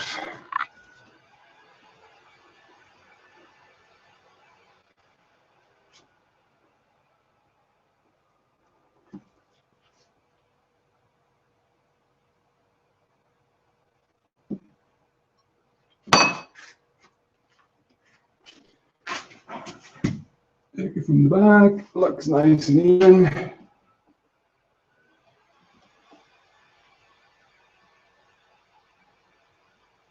And now what I'm going to do is continue along here.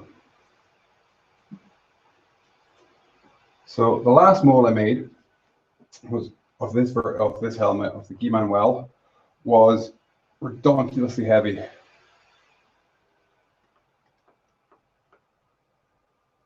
Partly because I made the wall thickness 10 mil and the supports 10 mil, but also because I used plasti paste for the outer jacket. With this one, I'm making the initial wall 7.5 mil, and then it supports 10 mil, and the jacket is going to be made out of fiberglass, which is going to be a lot lighter, so I can't afford to put a lot more supports in. Because I've made the silicone a little bit thinner, it would make sense to put more supports in, and then with the weight saving on the fiberglass, hopefully it'll be a really nice mold to work with. That is what I hope.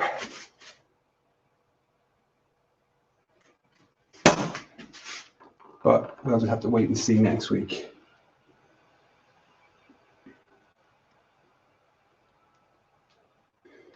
So maybe next weekend I will do a silicone video. Would you be interested in that? Or how about a fiberglass video? I could do a hangout for that during the week, maybe Monday. I think I'll have the shop isn't open tomorrow, which sucks because I wanted to do it tomorrow, but I forgot to get materials. So I could potentially do another one on Monday night, which would make sense to continue on and do the whole thing. So there we go. You can see how it's starting to take shape. So I'm definitely going to need a few more. So what I'm looking at is sort of midway here, and then I may also do one here. I haven't decided, but I'm going to focus on these ones first of all. I'm also going to extend it down to the bottom here because there's quite a bit of exposed bit, and like I said, it usually fails at the opening first, so I don't want that to happen again.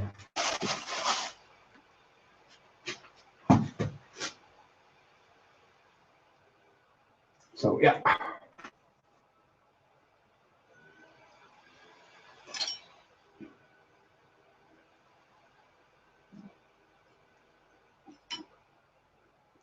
Just like that. And continue it. That makes perfect sense. And looks good. Shut that off.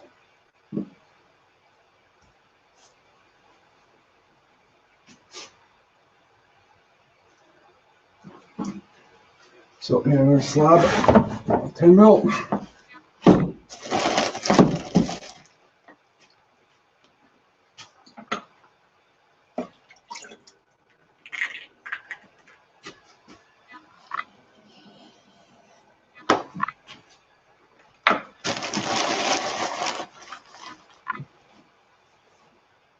Hopefully one more will do it.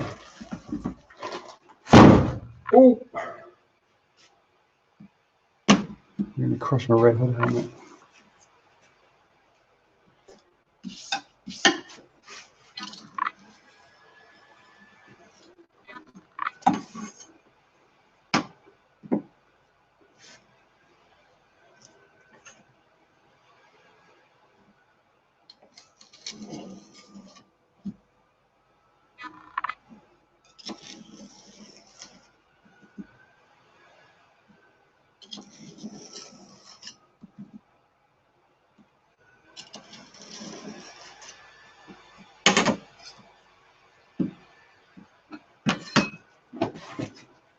Okay, so same the other side. You may have noticed that I always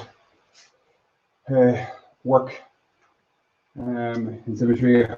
Something on one side, I always go to the other side and do it straight away, just so I can keep things even and get everything sort of nice and symmetrical. Doesn't have to work like that, but that's just the way I work. It's the way I like it. So, roughly.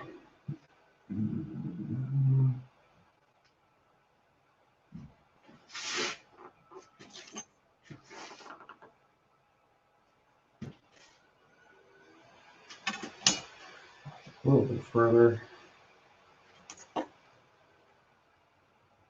That's about right.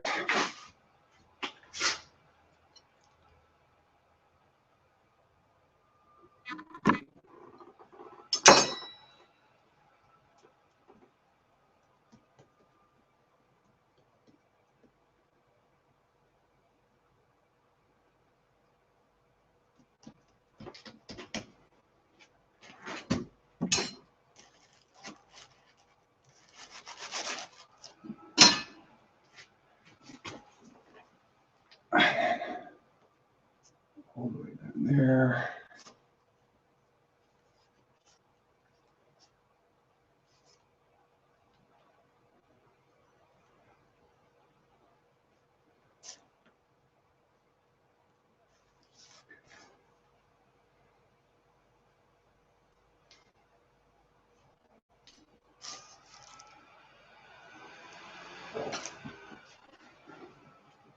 Okay, I'm quite happy about that.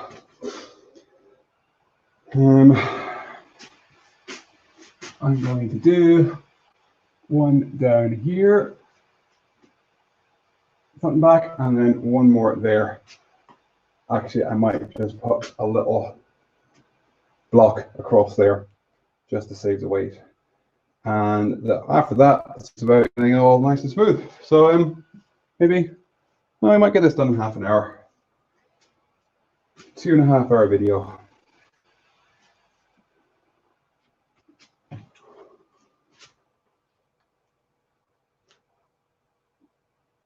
Do I even need that? I'm going to do it anyway. if in doubt.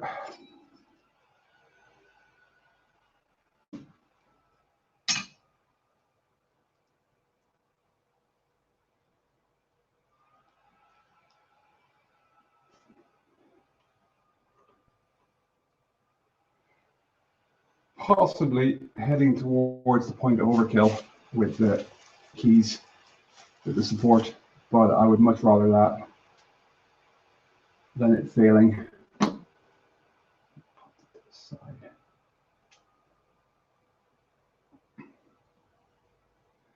Like I said, with the fiberglass jacket, I'm hoping it'll be a nice weight,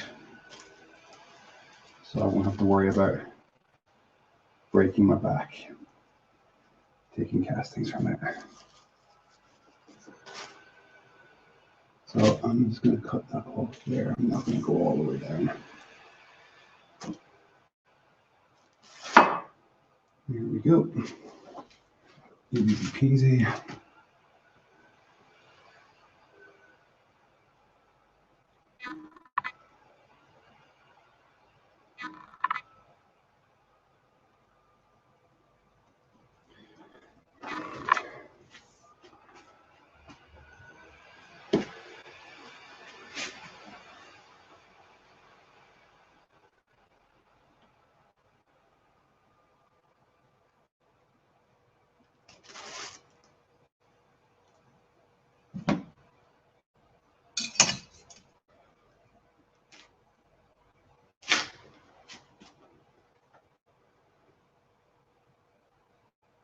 Looks relatively even.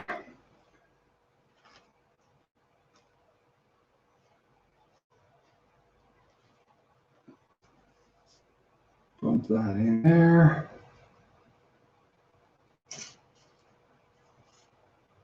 Yep.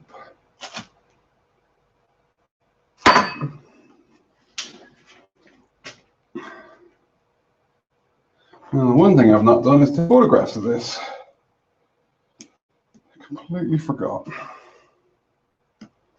Oh well. Okay. That's that. Spread all the way around the sides. Looks quite chunky. And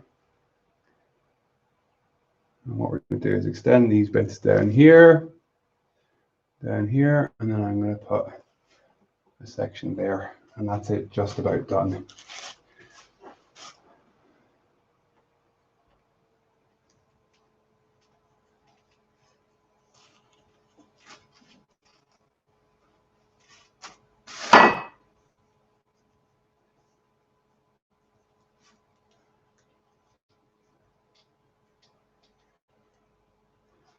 One there.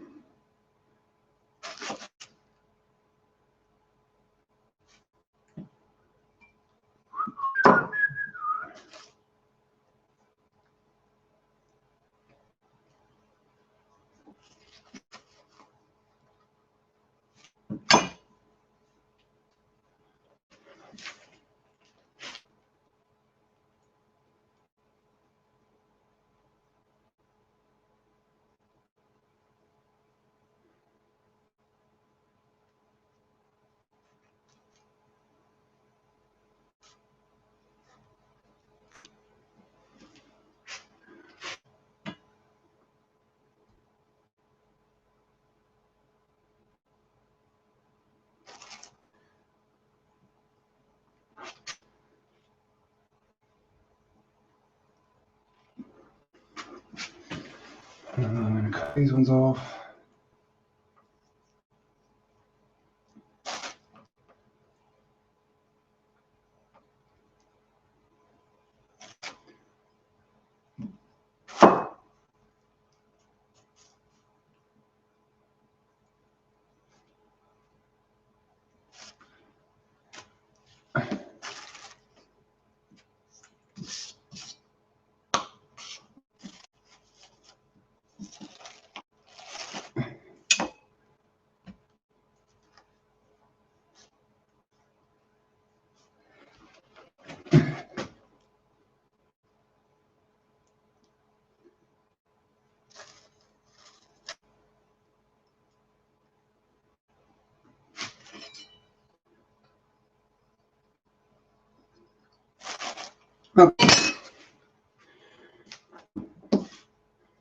I'm pretty happy with that.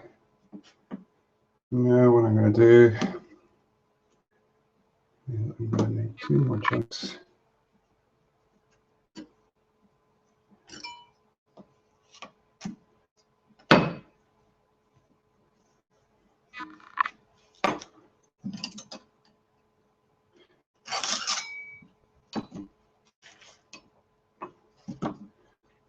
That are approximately the same size.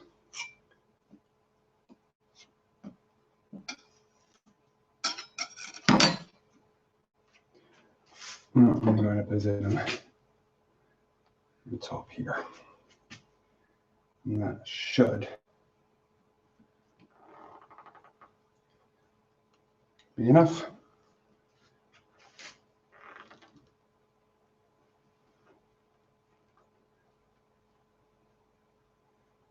Again, like I said, this bit here is the visor section. So if it has any sort of deformation, it's not the end of the world because it is a redundant part of the cast and will just be thrown away. But still, you don't want it sinking. Okay, there we go. So we're going to just basically repeat the steps. Tidy up first. Gather some clay. Now I'm just going to tidy up this clay.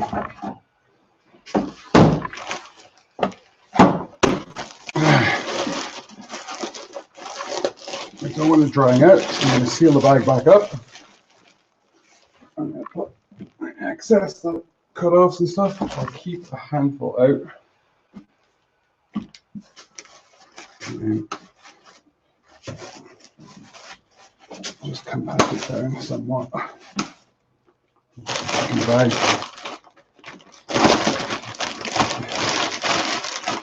And it seals up. So we've got a little tie here just to keep it. That was bought probably about about 18 months ago. And it's still good. So it does last quite a while, as long as the artist is into it. So now what we're going to do, the exact same process as before. I'm going to use my serrated tool. I'm just going to fill in any gaps that we've got here between the support structure. So again, just moisten it up a bit, make it a little bit easier to work with.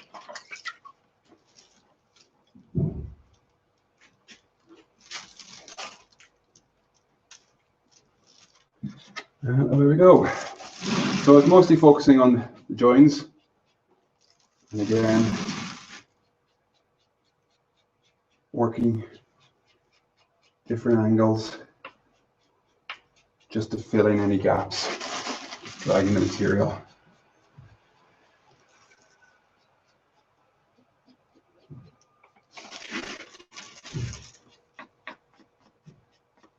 So you'll notice I'm mostly focusing on the joins. I'm not really too bothered about the rest because it should be pretty even because it was put taken straight from the cutter. So it should be approximately 10 mil. It's just getting these gaps here. It's important. And the serrated tool is best for dragging the material across and working it into any hollows and recesses.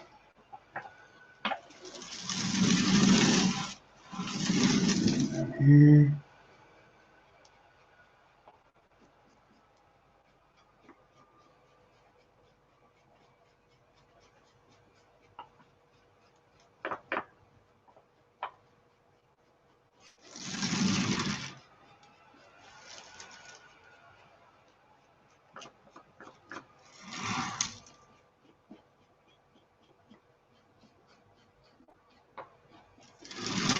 So over here, I don't know if you can see the camera, this is the ear section.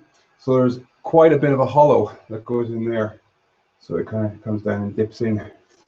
So what I'm actually going to do is I'm just going to fill in that hollow just to give it a little bit extra support. making the silicone a little bit more thicker. And then it should also just keep that nice and straight when it comes to applying the jacket. Not entirely necessary, but I just think it will work better. So I'm going to do it.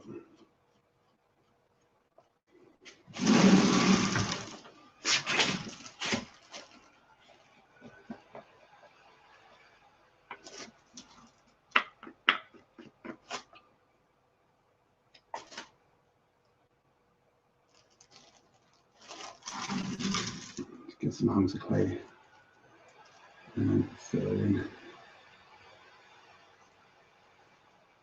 just to mess it up, similar to what you do in sculpting. Where's the other one? There we go.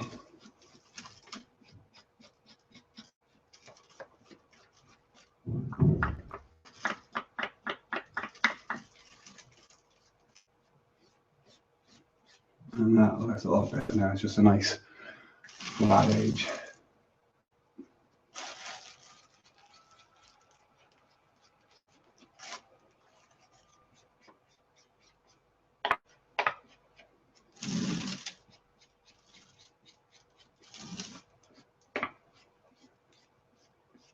All coming together quite nicely.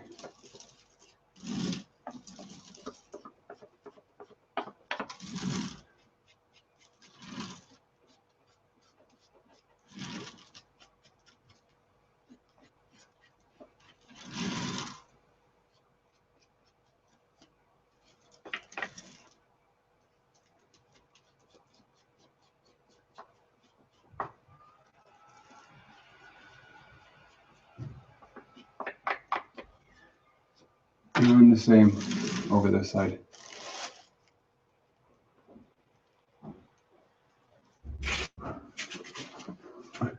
You away? Yeah. See you tomorrow, yeah? No. It's got shady. Okay. See him on the... So, I might be in the car. Can I come say hello? Huh? Can you come say hello? To the interwebs. To the interwebs. Camera's up there. Other way. Okay, stop being weird now, go away. The bulbous helmet. Hmm? The bulbous helmet. That's what they all say. No. The dark that matters. See you later, sir. Yeah.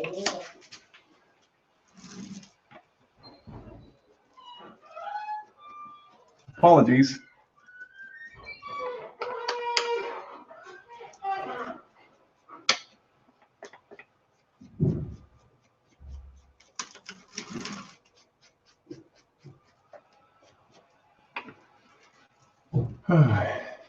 I'm getting tired now. I'm glad this is almost done.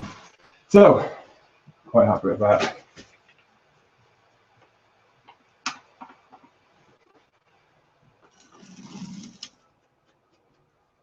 Excellent. And now move on to the flat tool. You want to try and keep the edges, the corners of all these supports relatively sharp. So it's going to be a matter of working the tool in to create those tight angles, cutting away any excess material. So it does take a little bit of practice. The first time I did it, I totally sucked, but I'm getting the hang of it now.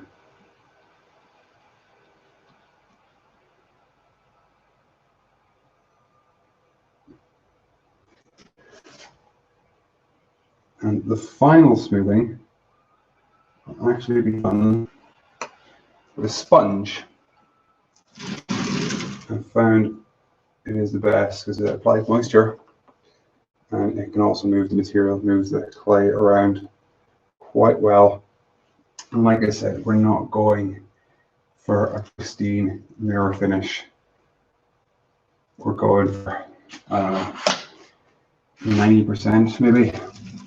We just don't want any big holes or hollows or gaps. It's not going to matter, they're there, but we just prefer not to have them.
My light gone.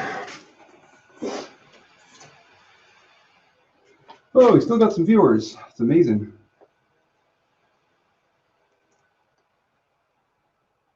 How you guys find it so far? Or have you left the room? Have you just left the computer on so I don't feel lonely?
Oh, there we go.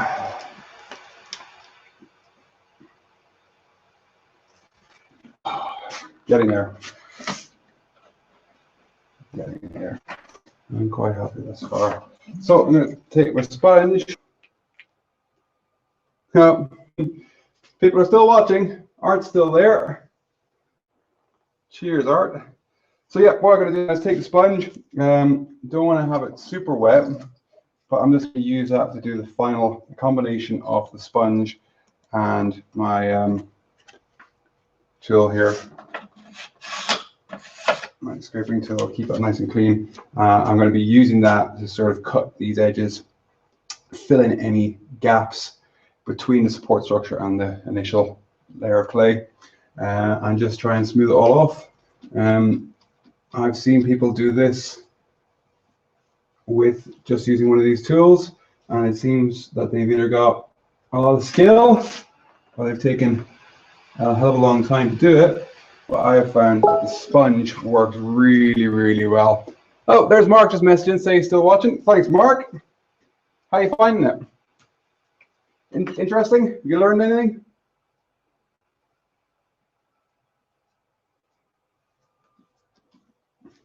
So I might actually move the camera over for this bit if I can. This will be where's my paper towels?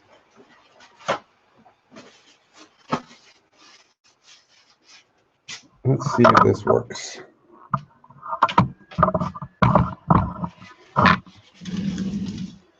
There's not much light, is there? There we go. Okay. So I'm just going to use a towel. Yes, to try and smooth off. Use the angle corner of the towel just to get into those grooves.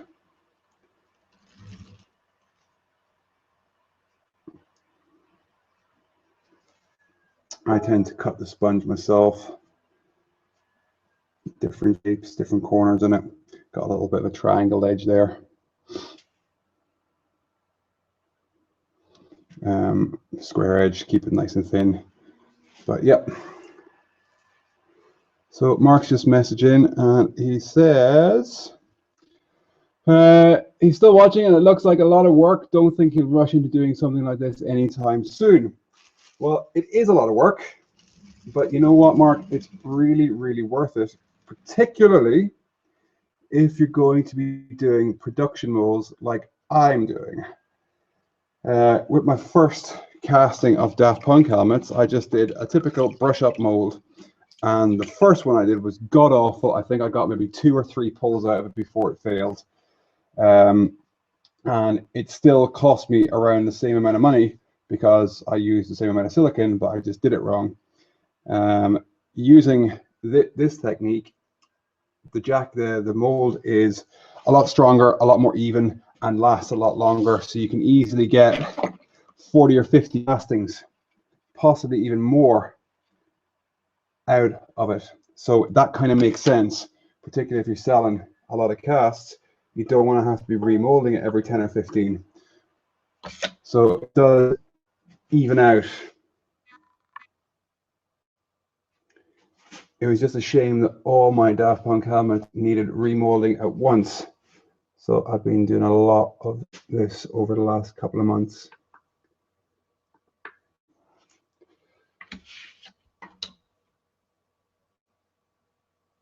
How many molds? Mark's asking how many molds I've done. I think I might be wrong. Each Daft Punk helmet has had 2 molds. Apart from this one, which has 3. So this Guy-Manuel has had 3. 2 of them were brush up molds. The first one was terrible, the second one was not bad. And then this is its 3rd molding, which is going to be a matrix mold, which is hopefully is going to be perfect. That's what we're aiming for, perfection. And then I've done another, the red hood has been matrix mold, and the Duke Fleet helmet has been matrix mold as well. There was 2 matrix molds for that particular helmet. So I've done quite a few of them now. I'm slowly getting the hang of it, but there's still things I learn with each one. I don't think there's ever a way of getting them perfect. There's always going to be something that could have been improved upon, but it's just a steady learning curve. So I think the first time I did this, I spent like far too long getting everything perfect. There wasn't a single hole. There was no brush strokes or sponge strokes. Everything was just absolutely amazing. And I was dead proud of it. But then I realized you don't need to have it perfect.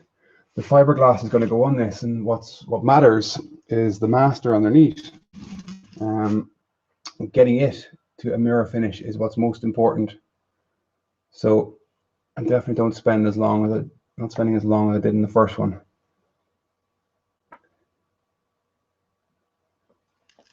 This is actually together quite nicely. I think, here we go. Yeah, I'm more than likely going to finish up in 10 minutes regardless, because this video has gone on too long and I'm hungry. But yeah, it was definitely a big jump moving into the matrix molds. But I'm not looking back. The only way I would contemplate doing a brush up mold now would be if it's a disposable mold. if I just needed to take 1 or 2 castings. It quite often can happen with prop work. I've not had to do it yet, but you make a master to a certain level, take a mold off it, make a mold off it, and then take 1 or 2 castings and then finish those castings to a higher level. So that would be the only way I'd do a brush up mold, simply because you do it really, really quickly and you wouldn't have to worry about the integrity, the wall thickness. The first and second casting would generally be perfect, but anything after that would start to deteriorate. So that's the only way I would consider doing a brush up mold in the future, if needs be. But anything production level, anything that I need to take multiple copies, will be done matrix molding. And like I said earlier on, it's quite relaxing. It's nice working away like this. I love seeing improvements in my technique, realizing that I'm doing stuff quicker, getting better results faster. Goes to show that it's all this hard work is paying off. Yeah, this is coming together quite nicely now.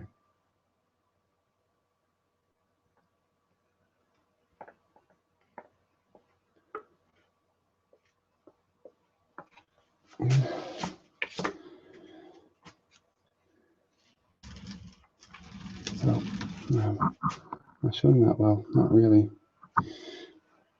But yeah, just using this tool, try and cut away some of the edges and just try and keep it nice and sharp. So if there's any sort of excess material hanging over, you don't want any lips. You want to make sure that it's nice right angles so that it can all pull away nicely from the silicon from the fiberglass. I mean, right, where's my sponge gone? Okay, down. Ooh. Whoa, sorry guys, adjusting my tripod. There we go. That's better.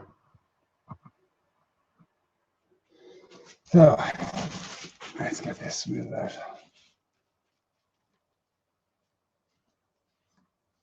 So again, the sponge can drag the material. The sponge can get clogged up. But just using the corners of the sponge to get in to those tight corners.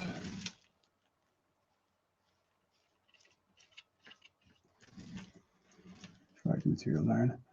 And honestly, that's about as far as I'm going to take it. Again, it's the inside of the silicon that matters, not the outside. So as long as there's no big awkward holes, no hollows, as long as the cavity is an even thickness so that the silicon can replicate that, that is all that really matters. So I reckon there's probably another half an hour of work on this, but you know what, I might leave it till tomorrow. I've had all the fun.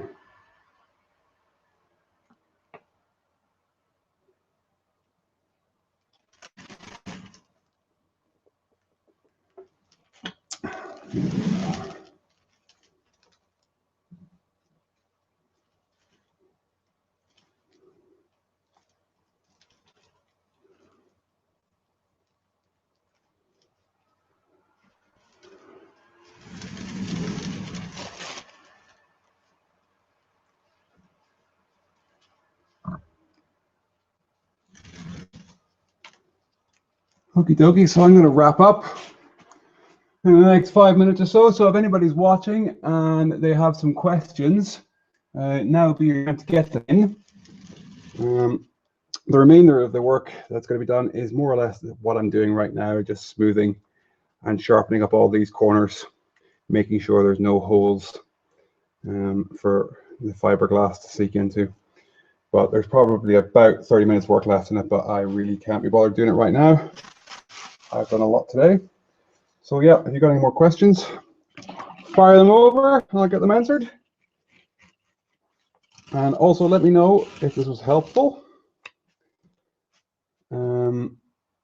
Feel free, if you're watching this later on YouTube, to ask questions.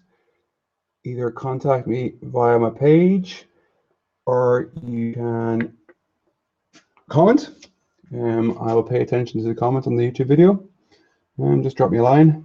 If you would like to see the next part, if you'd like to see the fiberglassing stage, please let me know. There's no point in doing it if you're not interested. Well, actually, no, I'm going to do it anyway. Bugger y'all. I don't care if you don't watch. Good to get some content out there. Because this is one thing I found it very difficult to learn about. Although there was lots of prop artists who had done it in the past, there was a lot of things they didn't share. You know, simple little technique things, what materials they use, stuff like that. So when I first did, when I was really nervous, you know, but one of the most helpful places I went to was the Stan Winston School. Stan Winston School of Special Effects, and I can't remember the full title, but they have a web series there on maze molding, and I can't remember the guy's name. I know I've got him on Twitter, but he's a very, very good course. He did a very good course on all these sort of techniques. He spoke about the tools, he spoke about the techniques, simple little tricks like having this Scotch Guard pad here for scraping your tools clean. That has saved so much time and effort. And yeah, there was lots of little tricks. So I would recommend anybody who's interested in this sort of thing to take a 3 or 7 day subscription to the Stan Winston School and watch some videos there, because those guys are so fucking talented. It's not right. And their web series, their videos share a lot of information. I've not had a subscription in quite a while. I binged last year and watched a hell of a lot of videos. But yeah, I would certainly, that's where I learn the most. But again, where you're going to learn the most is from doing it, is actually doing it. And the great thing about this is, you know, you're not really going to do too much damage. You might waste some time. You might do it and realize it's shit and have to tear it all off and do it again. But you're not really going to damage your part. You're not, well, potentially I've damaged my parts, but nothing that couldn't be repaired. I told you earlier on with the paint, I finished my part, my master, to a high gloss finish. And then when I encased it in clay, the paint was still giving off gases, which caused it to soften, which caused it to crinkle, and I had to strip it back and do it all again, which was a pain in the ass. But again, it was just extra time. It was a day I lost rather than money or anything like that. So, but yeah, give it a go. Get some clay, get some water-based clay, get some tools, start practicing these techniques, see how it works. So yeah, I think Art messaged in. Art seems to have watched the whole video. Cheers for that, buddy. And he's looking forward to the hangout on Monday. So yeah, I think I will do the hangout on Monday. I'll have to look at my schedule and see what time. I probably won't get the whole lot done. I think it'll be another 2 or 3 hour video, which is quite intense. But I will certainly look into doing that on Monday or Tuesday of next week. But pay attention to the page. There'll be links up for that. So let me put this camera back. I can say goodbye to him a little bit.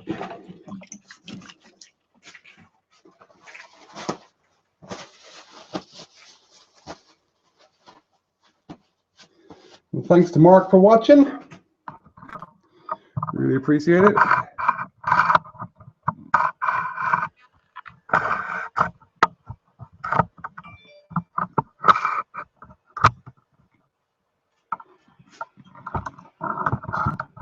There we go. So yeah, there we go. That's it. So Stu or Art was messaging again. Art Stoop.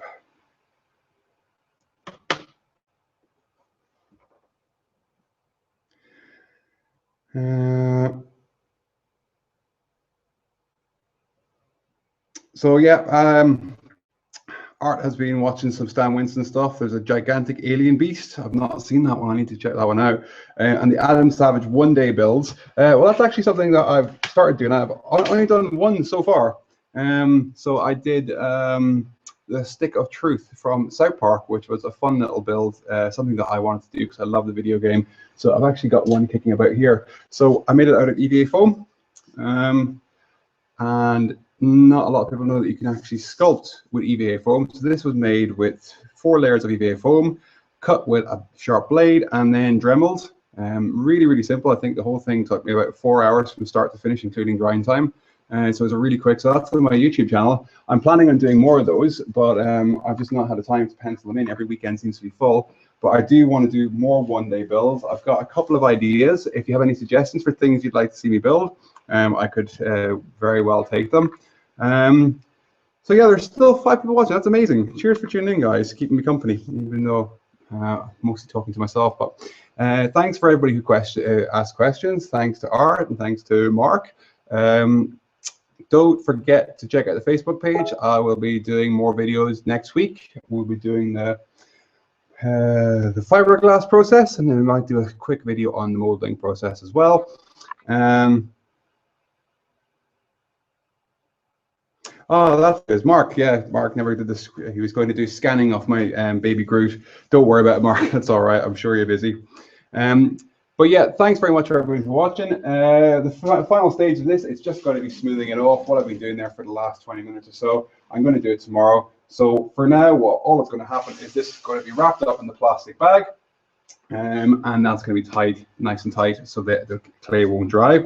Yeah, thanks very much for everybody for watching. That's 2.5 hours, so not too bad, not too bad. It's a lot of work, but again, it will pay off.